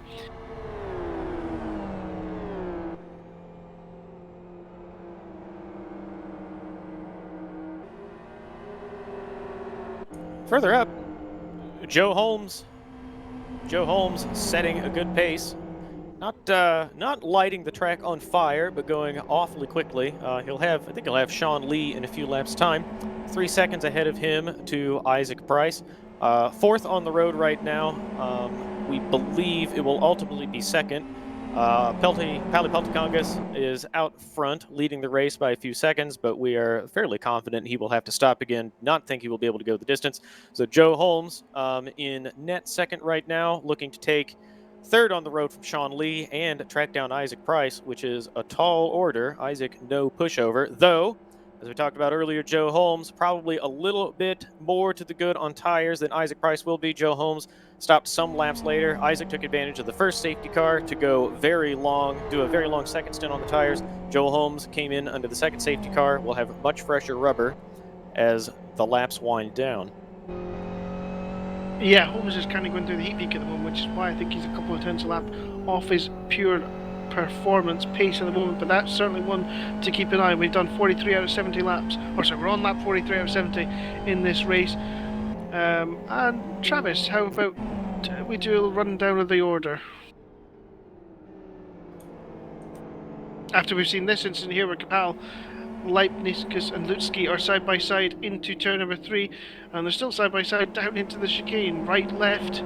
Kapal has come out in front again. Normally what happens to poor Mark Kapal today is he'll be pushed into the grass, having made a great move there. Lutski comes down the inside of Kapal. Kapal holds the position this time though. Oh. Going to interrupt you ahead of them. Dennis Lind coming out of the final corner, pushed Lagutskas out to the grass, left him all the way over the curb. These two are side by side once again coming into the first corner, and they will be line astern coming through the chicane once again. Lagutskas much closer this time, avoids clattering the curb, is all over Dennis Lind now. This is exactly what he needs to try to take this position. We'll use the slipstream. FXO doesn't have quite as much power as the FZ. They will do this yet again, and I'm sure they will do it on another lap yet again. We may just put this to the side for a moment, Chris, because we know they're going to keep doing this. Oh, no, Lagutskas able to do it on the power. Gets him before the corner, turns in ahead of him. I have to correct myself. As soon as I called a reprise of the earlier laps in the race, Lagutskas takes the position easily. Now looks up the road to Alan Terzic. Yeah, this time he decided to play a little bit harder on the by coming across and cutting Dennis Lind off, so Lind couldn't make the remove back into the corner. So Lagutskas again past Dennis Lind. Now he's got to pass the other one of Alan Terzic. So no doubt he'll pull Dennis Lind along with him back up to the back of Terzic, and these three will continue to battle and continue coming out in different orders.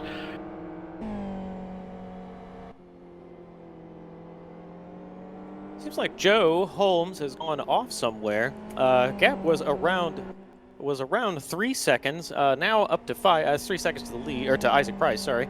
Now up to 5 seconds. He has visibly lost some time to Sean Lee, was right on his tail before, or closing on his tail before. Now 2 and a bit seconds behind Sean Lee. Seems like he's been off in the grass. He hasn't lost enough time to suggest that he spun. Hearing now that he's a little bit off pace. Chris, you mentioned a lap ago, maybe 2 laps ago, that he's going through the heat peak of the tires now. So just managing the pace until the tires come back to him so that he can put the hammer down and try to chase down Isaac Price. Yeah, I think Holmes will be looking to make moves very, very soon, because at some point there's going to be a switch over between how the tyres act, and he should be able to find some time with the tyre wearing down and becoming a little bit easier to manage than they are right now. So Holmes just going through a period that Price probably went through while he was cutting through the traffic earlier in the race. So interested to see in about indeed. 10 laps, see what happens there, because it feels as though there could still be a twist in the tail later in this race. Yes, I agree. And looking back from Joe Holmes, looks like he may have gone through a bit of traffic while we were looking at the persistent Dennis Lind Vitalis Laguskis fight. Is on his way again. Speaking of those two, Vitalis Laguskis now closer to Alan Terzic than he is to Dennis Lind. Finally has a gap on Dennis Lind. I think he'll welcome that. I'm sure he has had more than enough of Dennis Lind in his mirrors or ahead of his front bumper. Great driving from all 3 of these guys. I would say most of all, Vitalis Laguskis being as patient as he can with some very aggressive drivers ahead and behind him. And obviously a lot of fun for us to watch and to tell everyone watching about. I think we could do a mini-series on just 3 of them going around Blackwood, and everyone would love it. I know I certainly would.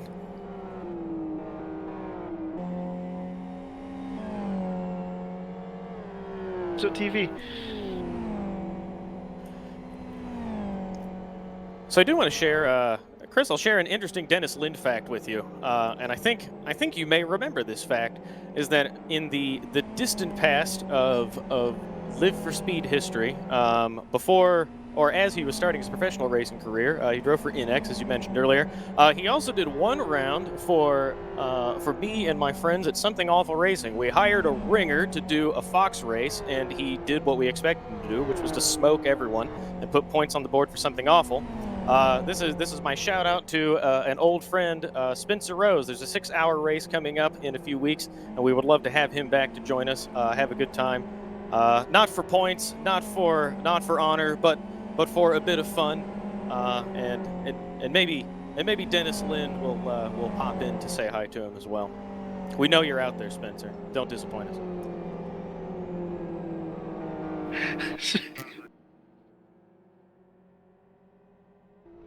Hearing that Araujo's off, I haven't seen it. Chris, have you? Yeah, tumbling down the order now. He has stopped the car. Jared Mead has gone through. Yara Cotillo is going to be coming past him in a moment. And he has stopped safely on the right side of the road. Wonder if he had some trouble with the controller. He's moving again slowly. He doesn't want to come out ahead of Kodrich. Thinks better of it. Back on the racing surface, going very slowly. Not entirely clear what's happening here. Yeah, but it seems to, I think you might be right. I think it might be a controller issue there. He's gone back on just in front of our race leader, Pauli Peltikankus. He has some damage as well, so something's happened somewhere for Andre Araujo.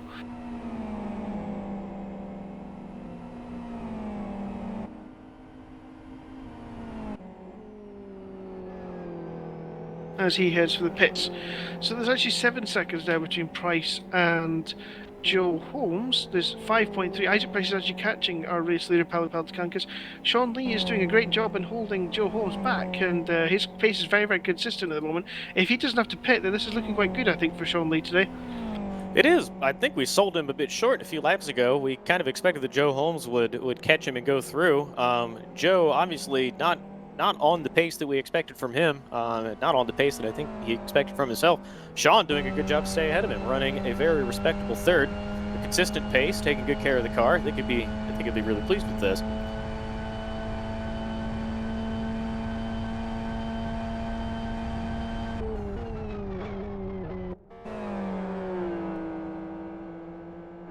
We have a result from Grid 2 of New Dimension Racing's GT2 Challenge. We have a second grid for people who pre-qualified and still wanted to race. The race win in Grid 2 went to Reg LeBlanc of Angry Angus Racing, so congratulations to him. Second place for Lucas Wilson of Gum Garage. And third, hang on, I haven't got third on my screen. And third place went to Pierre Finney of Gum Garage. Now, Travis, you have something to say? Yeah, sorry to interrupt you there. You made a very astute observation that came and went pretty quickly earlier. Dennis Lind was bump drafting his teammate and got caught for it.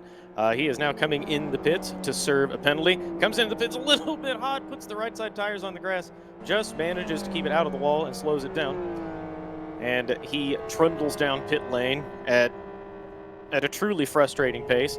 I'm sorry to say that I don't know that we'll see much more of his battles with Vitalis Laguskas any longer, because he is falling down the order. He's going to come out right ahead of Yannick Attila.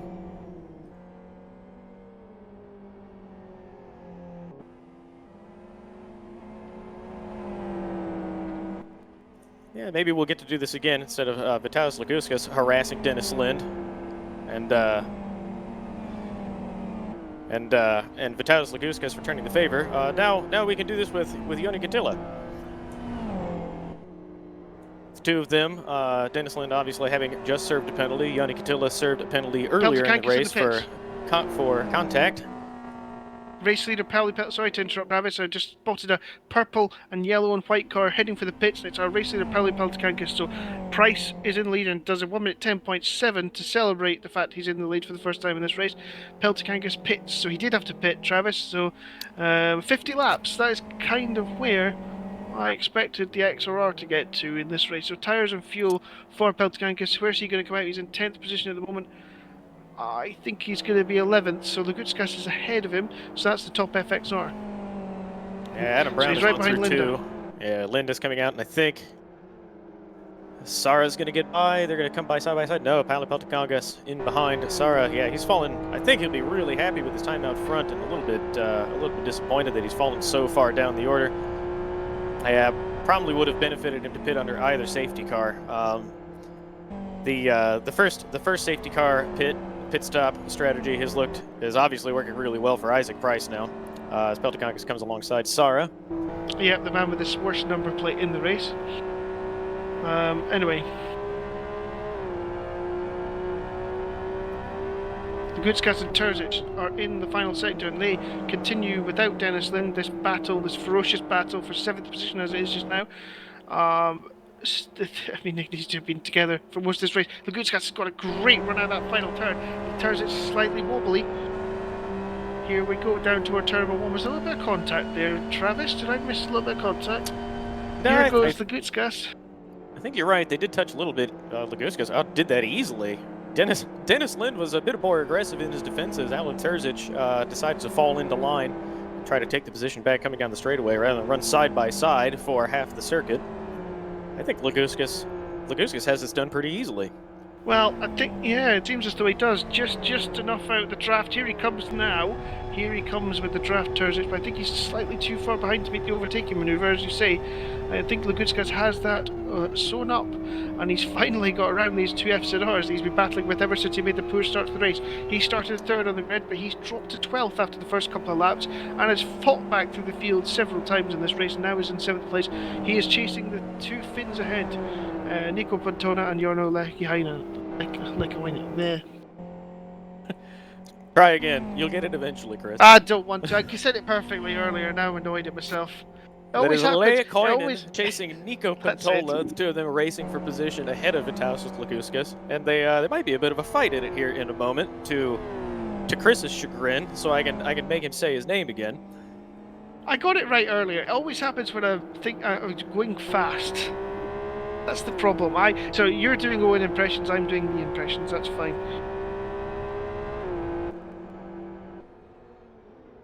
Johnny Katia goes down the inside of Sarah for 12th position, with Dennis Lind right there as well. He'll be wanting to take advantage of this. So that means that Peltikankas, Katia and Lind are all in position to battle in this second half. 17 laps to go already. Is that all there is? Crikey. Sarah loses the position. Katia gets a little bit of breathing room over Dennis Lind's challenge behind him, as Sarah is now in between. Dennis Lind gets to stare now at the worst number plate in this race.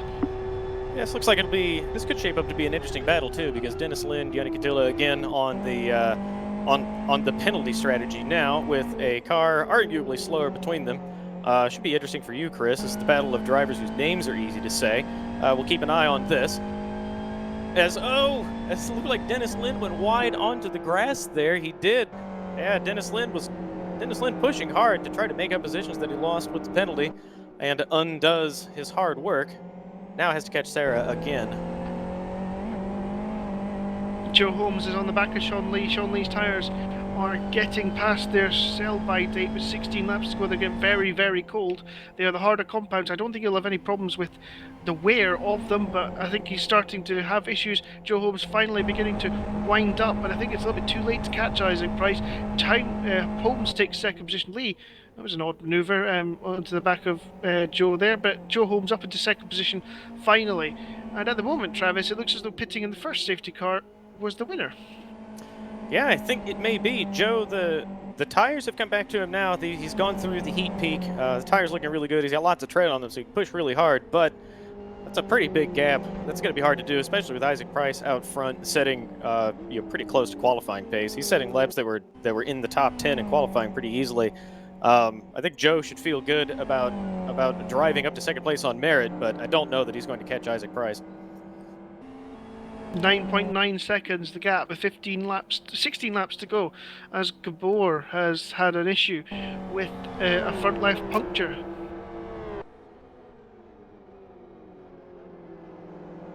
Lagutskas and Pantola are now side by side, so Lagutskas has made it round Nico Pantola with his H-shifter car, and Terzic now has fallen behind a little bit, so that seems as though that Pantola's in the way. Terzic will be hoping to come past as quickly as he possibly can. Lagutskas up into 5th position in the FXR.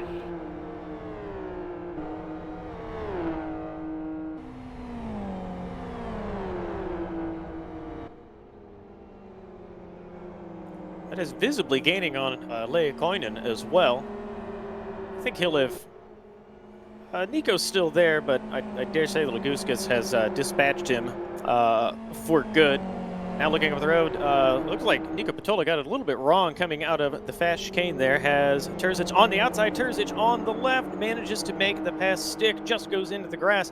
That was a bit of a late move to dive around the outside. Manages to use the rear wheel, the power to get the car turned in, and then the grip to stick the car on the outside. Nico Patola gave him just enough room. Impressive move by Alan Terzic. Now looking for Lagutskas ahead of him, as Lagutskas now easily within the slipstream of Liaison coming through the chicane. He'll try to avoid the curves that he's been clattering so hard for most of the race. He does there, just touches the sausage curb. I think in a lap's time, maybe 2, I think he'll be able to take another position. Joe Holmes has set his fastest lap of the race now and is beginning to wind up a little bit on the back of Isaac Price, but I think it is, unless Price has a little bit too much or starts to struggle with his tyres, I think it's just a little bit too much of a gap with 15 laps to go, unfortunately, for Joe. We'll see, though. We'll see how far Isaac Price can make these tyres go 50 plus laps. Yeah, the left side tires starting to look a bit thin. Left front is okay. It is in the optimal temperature range, but the left rear, he's obviously been driving it fairly hard. Temperature looks about where he wants it to be, but it's a bit thin. I don't think it'll pop before we finish the final 13 laps of the race, but I think the temperature is going to go away from him before too long. He may struggle a bit. I don't know that he'll struggle enough to fall back to Joe Holmes' clutches, but Joe Holmes is not out of it yet. No, he won't want a safety car with those tyres, though, I wouldn't imagine. Holmes would be a lot more confident if there wasn't on the safety car, and you can never count that out, that sort of thing, out at Blackwood with the sausage curb. So, yeah, it'll be interesting to see what comes of that. And behind Joe Holmes, Sean Lee still running a respectable pace. Those tires are positively frigid, but he's making it work. It'd be hard to say if he can go the entire distance, as he has a big, he's really started to struggle now. He had a big slide coming through the right-hander there. Pauli Peltokankis makes a move on Linda at the back of at the end of the straight. I wonder how far he can get up with these fresh tyres. He's 9th position now, having led the race, having been in the top 3 for the whole race, but he didn't pit under safety car, and that appears to have cost him. There's quite a big gap to Adam Brown ahead of him, and that must be quite frustrating for Peltokankis, because he's driven beautifully today. Yeah, I think he would have been in the thick of it if he had chosen to stop under either one of the safety cars. He's going through the heat peak of the tires right now, a little bit wide coming out of the final corner. That's going to slow him down a little bit. I think these tires, in 3 or 4 laps' time, will be in best condition for him to set good laps, run a fast pace to the end of the race, but it's not going to be enough to recover the effort he had done earlier.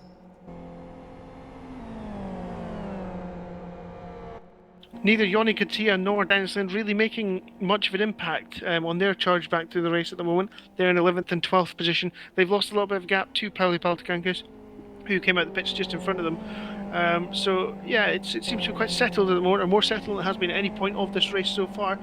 Travis, would you like to do a quick rundown of the top 10 if you can? I can do that. Well, I would be able to do that. But I'm having a bit of a technical difficulty with the simulator right now. I'll be back with you in just a moment to run down the order. While I'm trying to figure that out, we can talk about Vitalis Laguska some more. He is ever so slightly reeling in. Liaison in slipstream range now. I think a good sequence of corners. He'll be able to tuck in behind him, get the slipstream, get pulled along one of these long straightaways, and take another position ahead of the 2 of these guys. Sean Lee is really struggling on these tires. They're visibly catching Sean Lee. I think there's another position in it for both of these guys if they can keep this pace up. Yeah, Sean's tyres have turned into ice blocks in the last few laps. The R303 compound looked as though it was a good ticket for him. I think he's going to slide back now. His pace has certainly dropped off quite considerably. He's only just in the 1:11s now, and there's a whole gaggle of cars catching him with 12 laps to go. There are. Yannick Attila back into the top 10, gets around Mattis Linda. Earlier frustrations on account of a penalty, making the most of it now, back into the top 10 after tumbling down to out of the top 20, I believe. Yeah, he was right down, wasn't he? So it's been an up and down accordion style race again for Joni Katia. He's not had the best defence to his championship that he won last year so spectacularly with a puncture at the final round at Kyoto. Yep. I have sorted my issues. We can run down the order now. We've got Isaac Price at the top, leading Joel Holmes. Isaac Price set a pretty good pace. Joel Holmes picking up the pace after going through the heat cycle of the tires. Inside 10 seconds now, but looking like that won't be enough to take the lead of the race. Seems like second is pretty much settled for him. Sean Lee running in third, ahead of Vitalis Laguskis. Alan Terzic running in fifth. Nico Patola in sixth, with Adam Brown in seventh. Leia Koinen in eighth. Pauli Peltokankis trying to find another position, chasing Leia Koinen around in ninth position. And then, as we just mentioned, Yannick Attila rounding out the top 10, having just gotten past Mattis Linda. Well, he's going to get the position because Lecky Koinen has a front right puncture, unfortunately for him. Not the tyre I would have thought would have gone in this race, but he must have had a lockout somewhere. So he must have had a flat spot. So that's a frustrating one for him. He was running so highly up. He was in fourth position for so long in this race, and now he's hobbling back to the pit lane. Did he pit at all? I can't remember if he pitted. I don't think he did pit. No, he didn't pit. No, he did pit. He did pit on the first safety car. Yeah, he must have. Looking at the shape of the tires, there's no way he could have gone 60 laps on them. So he definitely pitted at some point, but a flat spot has done in his right front. It's unfortunate. He was having a good race and he was looking good to catch Sean Lee for the third position. Sean Lee holding on at the moment for the podium position with his R3 compound tires getting colder and colder with 10 laps to go. It's a brave call from Sean, but it so far looks as though it might pay off in getting the points.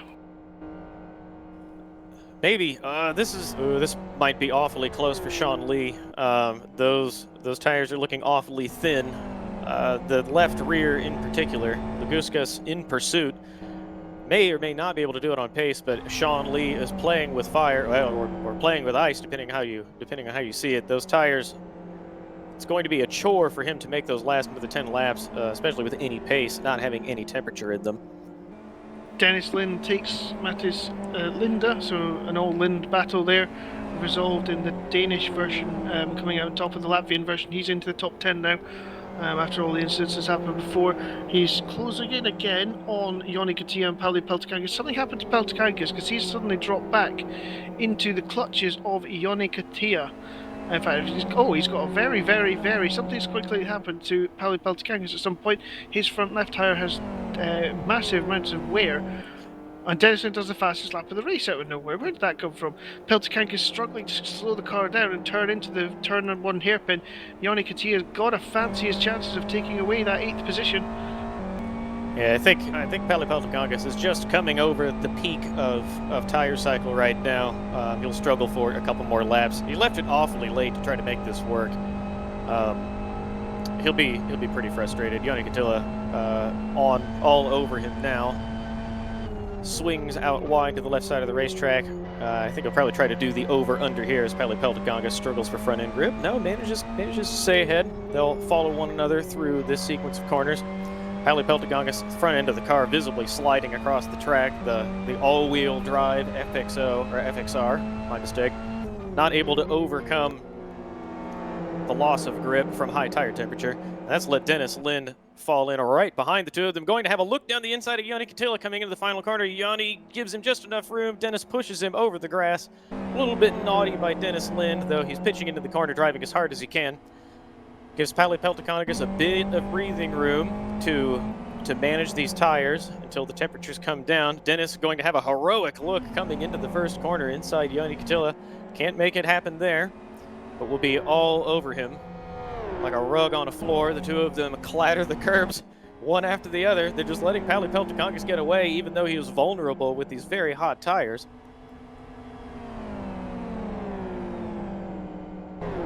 Indeed, yeah. It's also up in for third position for Towns as the Gutscast caught Sean Lee and is attempting to make it back onto the podium.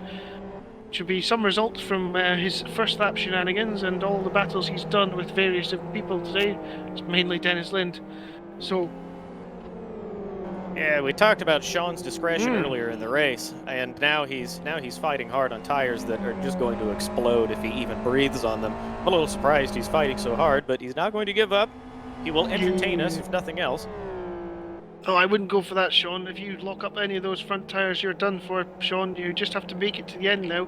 You're going to score a good amount of points here if you carry on, but you don't want to get a flat spot at this stage now with those stone-cold tyres and thin tyres. You just want to get to the end. If you finish 5th, you finish 5th here, Sean. Just take it easy.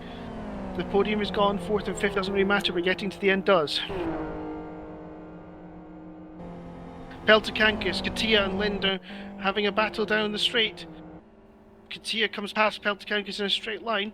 Dennis Lind is a little bit too far back to make the move as well, so Joni Katia takes 8th position away from Pauli Peltokangas, who's got to be very frustrated. Is he going to go back down the inside? He goes to the outside. He's going to try and run around the outside of Joni Katia, and he does! Somehow they don't make contact. Dennis Lind comes down the inside of Joni Katia now. That would be brave from Dennis. That's surely going to end up in contact, and it does! And Katia comes off worse. Lind with a big move into 9th position. He saw all that coming and he made the move. Joni Katia just must be feeling like he's getting ganged up on there. It's a heroic jig on the brakes by Pauli Peltokangas to make that move work on the outside, and then Dennis Lind. Oh, as Pauli Peltokangas goes wide over the grass, that will put him into Dennis Lind's clutches.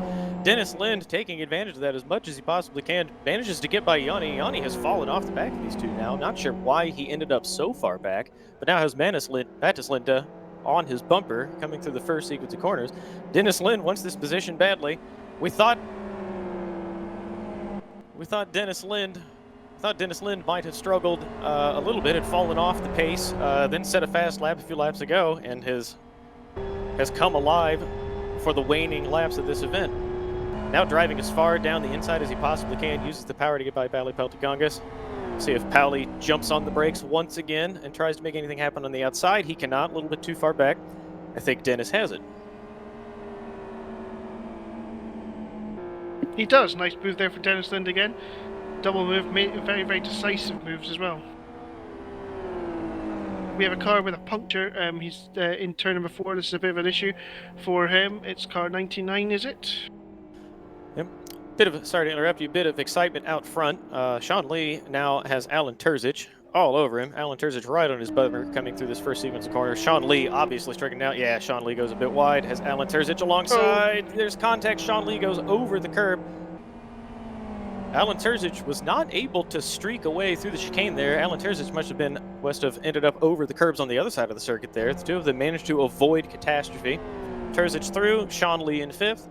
And ahead of these two, Joe Holmes has got the gap down to P1 to 8 seconds. Not impossible, but looking like this will go to Isaac Price. Joe Holmes just a little bit too far back after the strategy. Isaac Price's first safety car stop has worked out really well for him. Yeah, I'm just watching Sean Lee there. Of course, at round 1, Sean got a puncture on the final lap of the race, so he'll be desperate for that not to happen again. I think he was comfortably in the top 10 there as well, Travis, from memory. Both he and his teammate Rio Coots had punctures on the last lap of the race at the exact same moment, so that tells you they were definitely running the same setup that weekend. But here, his tyres look very, very, very, very thin and very, very cold. And he'll just have to start babying them soon to try and get them to the finish, because I wouldn't like, particularly left front, I wouldn't like to lock that up at this stage. I think that'll be a slight issue if he does. Yeah, he has to drive. He has to tiptoe around on a circuit of eggshells to avoid those tires popping. May cost him a couple more positions. An interesting strategy, and I'm impressed that he's able to make it work for 67 laps. But it's going to be a challenge to finish. Hearing in our ears, obviously Sean Lee has done a no stop. We've been following him pretty closely. 2 other cars also going around without having taken tires. I'll need to review and see which drivers they were, because I missed who they were, but we do have 2 others out there without having stopped. Adam Brown and Nico Patola, the other 2 we're hearing now. Yeah, but I think that the 2 FZRs there, Nico and Adam, have good-looking tyres, and I think they're okay. The 2 teammates for CSF Esports, I think their tyres should last. They're currently running 6th and 7th, and I think their tyres look quite good. Of course, they can change the way that their car works a little bit easier with the weight at the rear for the FZR, so they can make it more oversteer and protect the fronts. So I think they're looking okay. However, Dennis Lind fancies the back of Adam Brown very, very highly at this moment in time, and he's trying to catch him very quickly. Yep, was just about to say, Adam will surely make these tires last for a further 2-3 laps, but I don't know that he will make them last with Dennis Lind also behind him. This looks surely like it'll be a foregone conclusion. Dennis Lind lighting the track on fire. Adam Brown just trying to finish. Yeah, we're coming on to lap 69 out of 70, and very, very quickly we'll have finished this race, and it looks as though it's going to be another victory. 3rd of the season for Isaac Price. He leads Joe Holmes. The 2 of them, the 2 championship protagonists, will still be incredibly close after this race. They've finished 1st and 2nd 3 times. This will be the 3rd time this season they've finished 1st and 2nd in this championship. Dennis Lind is up the back of Adam Brown for 7th position.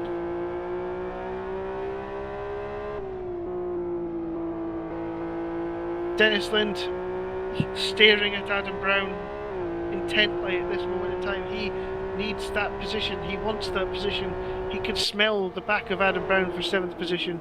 And here he comes down into the first corner. And Dennis Lind makes the move.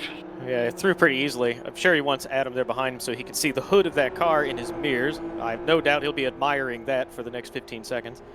Dennis Lind takes his line down to the right side of the circuit, defending from Adam Brown, who I don't think has anything for Dennis Lind at this point. Adam flashing the lights at him, probably thinking that that's a bit rude, though, because there's no chance of Adam coming back at him here. But Dennis is through. Adam will manage for a further 2 laps. Well, incredibly, we're on the last lap of this race at Blackwood, and another GT2 challenge race comes toward the finish line, Travis, and the one thing that sort of stands out to this race has certainly been safety cars. I think that swung the race Isaac Price's way. The first safety car he chose to pit, Joe Holmes did not. Joe Holmes pitted the second round of safety cars, but I don't think Joe had the pace for Isaac today, given the way that Joe just hasn't been able to make up the time in clear air. Price coming down the back straight now. And what do you think about today's race, Travis? Has it just been safety cars? It has been safety cars. I think on raw pace and talent, Joe Holmes is always there, obviously. But timing of safety cars did it. Looked like I think we both agreed that it might not have been the best call for Isaac Price early. But then with the second safety car, getting the shuffle of cars out of his way and putting him up into I think it was 6th or 7th position in the cycle of the second safety car, put Isaac Price right where he needed to be. Indeed, and now when he Joe comes Holmes came through the pit. And now he comes out of the final corner. For the third time in 4 races, Isaac Price leads Joe Holmes down the finish straight. Price victory.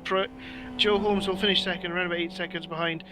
And third position will go to the man who's been in about 12 different positions today, if it counts as the Goodscast in the FXR. He's actually been charging at these two since he got around the 2 FZRs he was battling with the rest of the race, Alan Terzic and Dennis Lynn. So a podium for the Goodscast. Sean Lee has finished in 5th position. Terzic got 4th, Lee gets 5th, and Nico Pantola gets 6th. Hearing Pali Peltocongas was in the wall coming out of the final corners. Yoni Katila got by him. He was up on 2 wheels, has visible damage on the front of that car, so lost at least 1 position. I think he was, according to our eye in the sky Elmo, he was trying to get past Adam Brown, cut the corner too much, and went off, almost rolling over as he did so. So Pali Peltocongas, a frustrating day for him. He was leading for much of this race, to be honest, Trav, and it's quite disappointing for him to finish in 10th position. But he didn't pit under the safety car, and that was the problem for him. As we watch Owen Harmon finishing. Yeah, it looks like Pali Peltocongas may be a bit frustrated with Adam. We didn't see what happened, but he stopped right alongside him and immediately laid on the horn when they were stopped in the first corner. So we'll have to go back. We'll have to ask either Adam or Pali Peltocongas what happened there. Not sure exactly what happened, but it did cost Pali Peltocongas a couple of positions right at the end of the race. Notably, Sean Lee came through with those tires looking awfully thin. On very thin tires himself, Nico Patola was tracking him down. Wasn't quite able to get him in the last lap. Sean Lee making those tires work. Nico Patola as well. Well done to them to make a no stop on tires. Yeah, Nico in particular, well, Sean as well, actually, do quite like an alternate strategy. Rockingham, Nico and Adam were certainly the ones on the alternate strategy there as well in terms of tyre compounds, and it worked out for them reasonably well there until very late in the race. I think they fell back. But yeah, good result there for the man with the 8-shifter coming home 6th with a no-stop strategy. A good result also for Sean Lee, who held on in the end for 5th position. That definitely gained him quite a few positions. And good points there for Sean in the XRR. He started 11th on the grid, so finishing 5th is certainly a very good achievement. So that's round 4 out of the way of GT2 Challenge 2021. We will have interviews coming up in just a second with some people that Pete doesn't inform me who's coming in yet, but we will bring. It'll be a great surprise when they finally arrive. I believe we're getting a win, so that's just guaranteed. While we wait on that, we'll run down the final order at the top. Isaac Price, as Chris Ford said, 3 from 4. Behind him, Joe Holmes in 2nd position with Vidatis Laguskas rounding out the podium in 3rd. Alan Terzic, a good drive up to 4th position. Sean Lee, Nico Pantola, the two of them doing a no-stop race, finishing 5th and 6th with very thin tires toward the end. Dennis Lynn 7th. Adam Brown also on a no-stop in 8th. Yanni Katila finished 9th. And rounding out the top 10, Pali Peltocongas looked really strong, led a lot of the race, and then had a bit of a disappointing finish. And you can see the rest of the order there on the screen.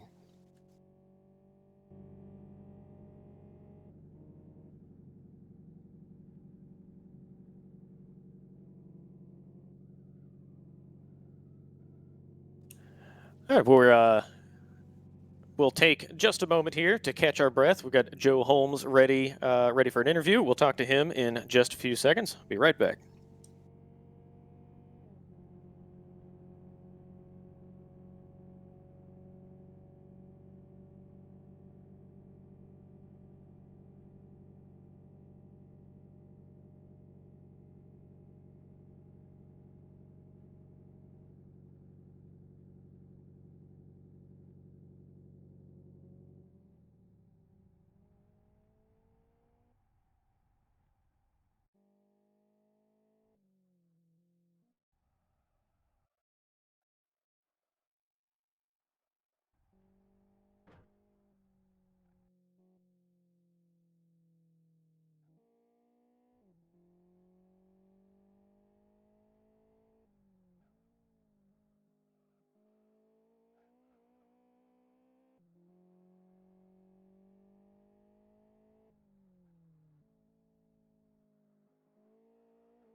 All right, race results there on screen one more time while we wait to get to our interviews. Isaac Price, again, 3 wins from 4 events at the top of the podium.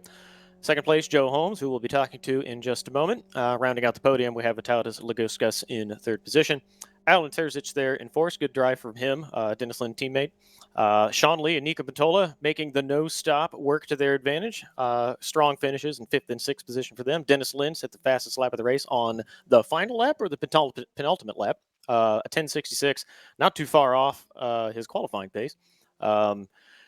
Then we've got Adam Brown, also on a no-stop strategy, making the tires last for 70 laps in 8th position. Yoni Cantilla, disappointing result from him, tumbled down the order due to a penalty in 9th position, and then rounding out the top 10, Paolo Peltagongas, who led the race for a long time.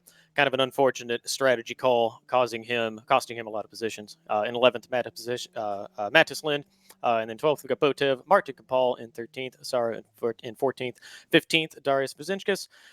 Monteoidis in 16th, Dan Bala in 17th, Gabor Jura in 18th, Ayub Elanudi in 19th, and in 20th position, Leia Koinen.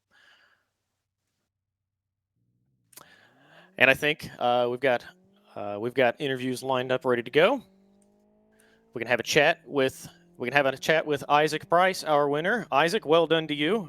We thought that maybe it wouldn't work out for you with your strategy call to pit under the first safety car, but it did, and you're at the top. Well done to you. Thanks. Yes, can we just ask Isaac what your take on the start was? Because it seemed very strange that you were ahead of Joe out the final corner. Can you give us your interpretation of what happened there? Well, I went AFK for the briefing, but I read the vocal briefing, but I'd read the driver's briefing beforehand, and the safety car speed was like 90 kph, so I don't know why Joe was going so slow. But basically what happened was I ended up getting ahead of him, but I couldn't really see where he was, so I assumed he was going to get back equal with me. And I was slowing down as much as I could, but when you try and spool the turbo by like brake boosting, if you brake too hard, you start flat spotting your tires. So I was braking as hard as I could, but yeah, I don't know. I think Joe was trying to pull a fast one or something, doing something a bit weird, but yeah, I don't know. You have to ask him, really. But obviously, I realized what happened because when I pulled away, I saw him in my mirror, so I knew that something had gone wrong, and I let him through. So.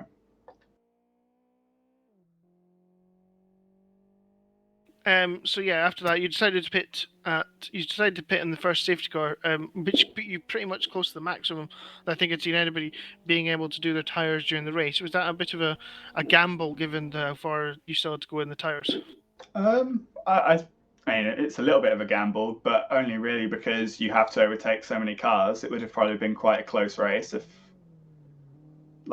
Joe had pitted, I would have stayed out. So it was pretty much do the opposite of whatever he did.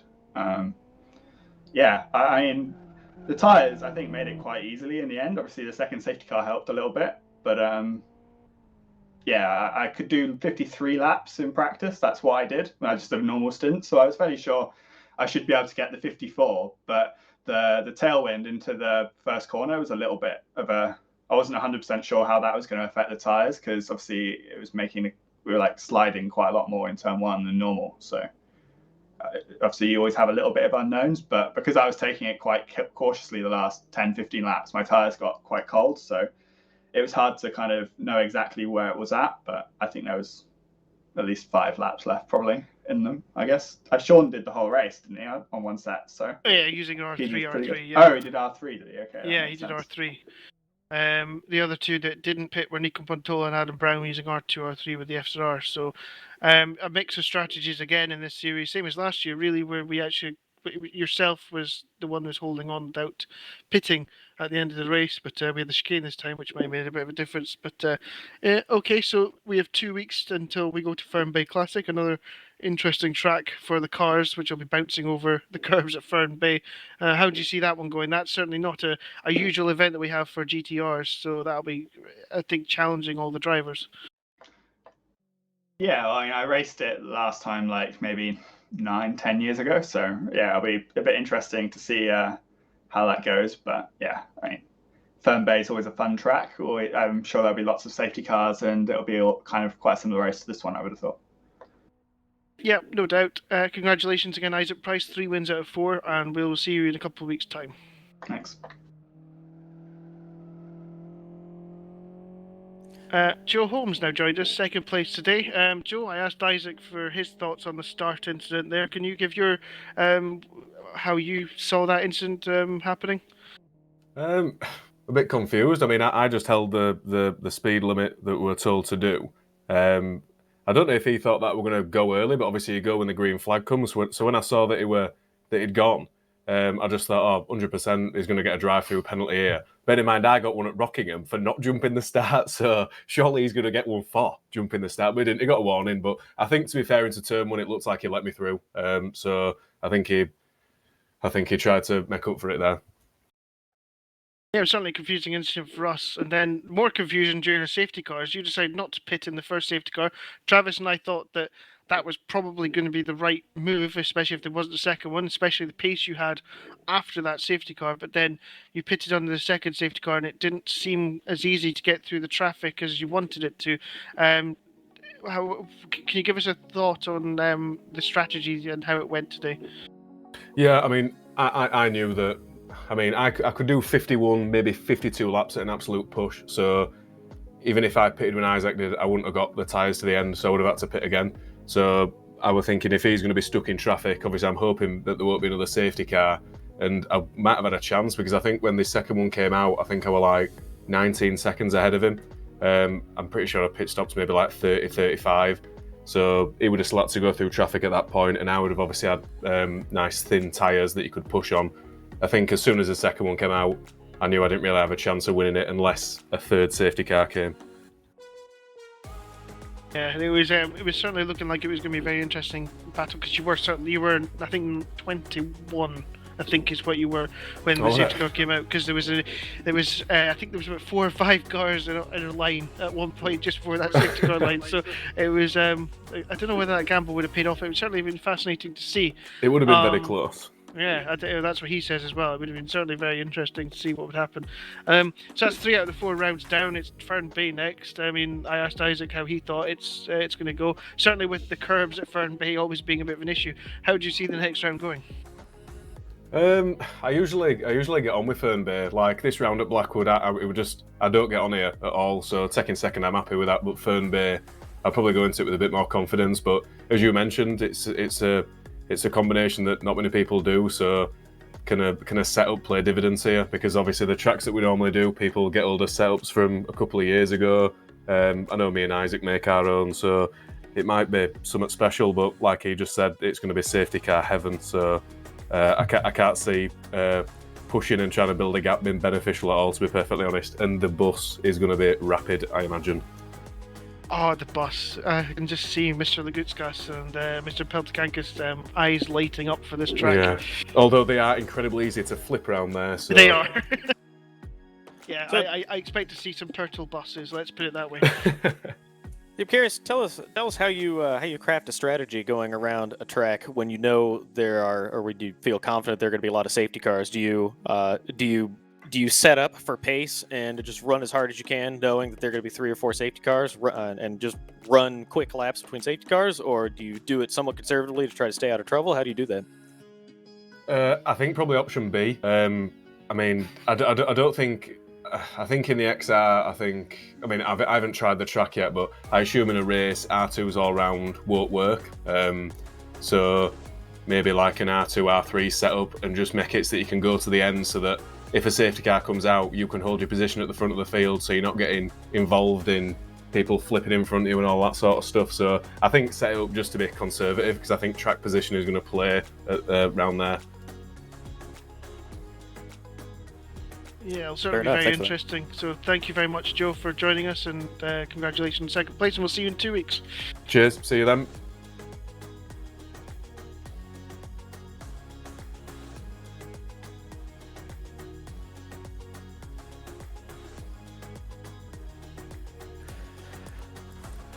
All right, in the box now, we've got Jonar Leikoinen.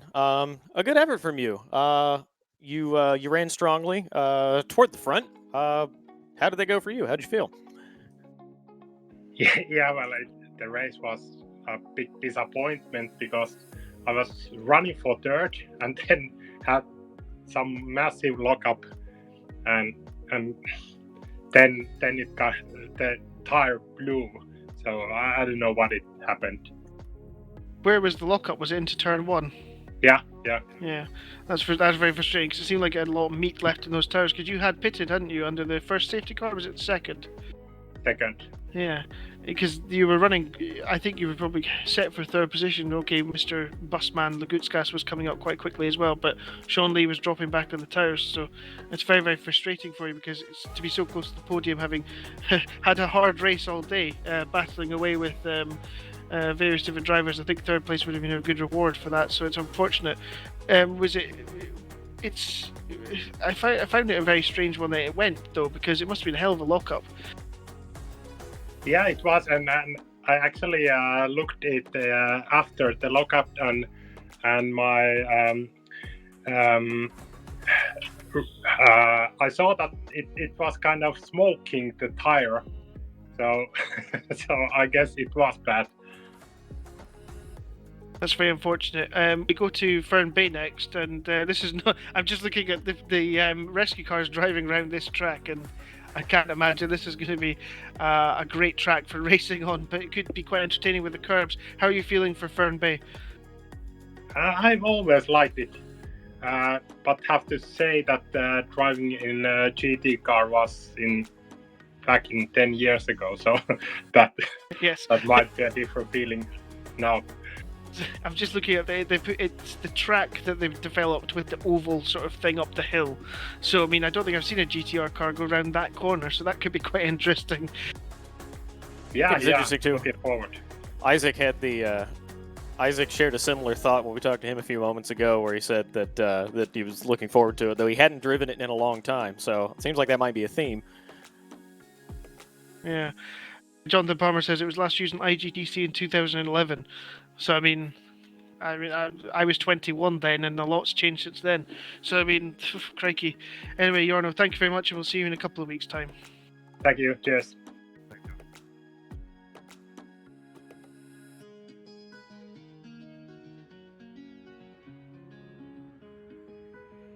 Hello, we now are joined by Sean Lee, Adam Brown, and Owen Harmon. Sean, let's start with you. You made the strategy work very well for yourself there with the R303 compound. Looked a little bit sketchy toward the end of the race, though. Yeah, I expected it to drop off near the end, but the last 10 laps, that was really, really bad. I tried to keep that heating, and I gave Laguskas a good run for his money for P3, but after that the tires just went too cold, and I had to balance between speed and getting a puncture from sliding around too much. We were saying that in the commentary box. Sean, you're going to get points. Just don't attack them back. Don't attack them back. Because we could see that the tire was going at some point. It was getting a bit too cold toward the end. Yeah, I mean, I warmed the tires up doing I think 11.5, which was about the same pace as the cars in front, just to get enough heat to battle with some people, battle as hard as I can. He still sent it down the inside, which was, I was like, okay, he really wants this podium. So I tried to go alongside, and he, with his 4-wheel drive, he just got a better exit out of turn 1. So that was that, but the entire front part of the race was quite interesting with the safety car. Yeah, it certainly was a very interesting and hectic race. Fern Bay next, how are you feeling about that one? Certainly a track that we haven't used too often of late. Yeah, it was a good race here in Blackwood. So in Fern Bay, I'm looking to at least probably get around the same position if I can. I'll probably just jinx myself, but Fern Bay I've normally done okay. I mean, TBO challenge I came second. The front-wheel drive cars, the FXO did go off. So it'll be interesting because this track is very dependent on the mechanical grip. So we'll see how it goes. Yeah. Thank you very much, Sean. And 5th place today, and we'll see you in a couple of weeks. Thank you. And we are also joined by Adam Brown, who finished in 8th position in the FZR today. Adam, hello. Hello. You didn't sleep in for this race. You managed to make it here today. We're all very proud of you from SBTV, all of us here. And a good race there out there today, finishing in 8th position. Can you tell us more about it? Yeah, I was just trying to keep out of trouble, keep my tyres in good nick, because I was going for the no stopper and ended up working. I had a few fun little overtakes, but just tried to keep out of trouble. Got a beautiful overtake on Gabor with a bump draft with Nico. Given other people got a penalty for bump drafting, I wouldn't be saying that too loudly on the broadcast. Well, I just had a double check through the rules and the sporting code, and it says in the sporting code that on closed wheel cars, bump drafting is allowed unless expressly prohibited, and it's not been prohibited for this. So the penalty is totally Dennis's penalty is total BS. Ooh, I think we have a conflict over the rules upcoming on the forums. This should be, well, maybe we'll have some remarks about that in a couple weeks' time. Thanks for that, Adam. I'm not opening Discord tonight. Anyway, thank you very much, Adam. If Fern Bay next, do you think the FZR will be quite useful around there compared to the XR? Compared to the XR, I think it'll be a wee bit better. It's I'm still very confused by what the strategy is going to be around there, because the race could do anything. I think leave it quite open. Yeah, safety cars lower, I have a funny feeling. But Adam Brown, congratulations, 8th place today for CSF Esports. We'll see you in 2 weeks. Thank you. And finally, Travis, it's the person you were impersonating today. Well, I did the best I could. I wanted to make him proud. If he watches back the broadcast, hopefully he is. I know we slacked you off a little bit, but we hope you had fun out there. Oh, and tell us about your day. No, it's Ian Harmony. No, my mistake. Silent E. Don't listen to Chris. Ian Harmon. No, Silent E. I am very Irish today. Anyway, Owen Harmon, hello. Hi, so Chris. that didn't look much fun for large parts of that race today for you. Not at all, unfortunately. The wind was the first hazard. I didn't practice at all for that. I was just basically hoping to manage the best case scenario, be able to do that, and then whatever happened was going to be a volcano erupting underneath my car. So yeah, we talked about that at the top, that it looked like you must have been really happy with your pre-qualifying pace because you were pretty quick, and then it looked like it was a big struggle in the race conditions. Yeah, Travis, I'd go along with that for sure, because the braking for the first corner, I just went into that, grabbing onto my wheels as tight as I could. I didn't know what to do, and then when I had that mistake at the second to last corner, I pitted the car, and I thought it was all right. It was just cosmetic damage, but it was actually much worse. And it understeered me straight into the gravel trap after the long straight, and that triggered the first safety car. So we actually had a question about that because we saw you come through. I can't remember which car. I think it was Martin that was on his lid. We saw you come through after. Yes, we saw you come through after that had happened, and we weren't sure which event had triggered the safety car. But it sounds like you're claiming that it was your own off I accept and straight into the tires. Yeah, I just couldn't get the car to turn right into the chicane. But the one thing I did well was I overtook Markin on merit. I actually got a good move on the inside. But otherwise, once that happened, my confidence was shattered, and it was just I had to keep trying to somewhat repair it. It doesn't matter, Owen. You'll get them next time. It's Fern Bay next, and I wouldn't be too worried about it. Blackwood's horrible at the worst times, especially if you got hot left rear tire, which was mainly the problem today. So, wouldn't be too worried about it. And onwards and upwards, Owen. Yeah. I guess our a final question is: Are you going to have another go in a couple weeks and subject your friends to my voice, or are you back in the commentary box? I'll give it a go, but to be honest, Travis, I would, if I fail, I'll be more than happy to take the commentary. Well, it's your job. I'm just filling it today. So fair play to you. Okay. Thank you very much, Owen, and we'll see you in some capacity for sure in 2 weeks. Yeah, you're welcome, guys. Take care. So, Travis, that was another one of these GT2 challenge races that go past in a blur with so much action and so many talking points. Fern Bay, as I said, is next, round 4, but I mean, surely that's not going to be able to live up to this race again. This is probably my race of the season so far in many respects. Yeah, a lot of excitement. That was a lot of fun to watch, especially qualifying. The action was fairly constant. The exchanging of the top position, cars within 200 or 300 at the top, and then all the action during the race. I can't imagine we'll have any less of that in the next couple weeks when we come here to Fern Bay. Indeed. So, with 4 out of the 6 races gone in GT2 Challenge 2021, we have Isaac Price just in front of Joe Holmes. Those two are battling for the title, and in 2 weeks' time, we will be at Fern Bay for the next round. For round 5 out of 6 of GT2 Challenge 2021 by New Dimension Racing, brought to you here live on Twitch by simbroadcast.tv.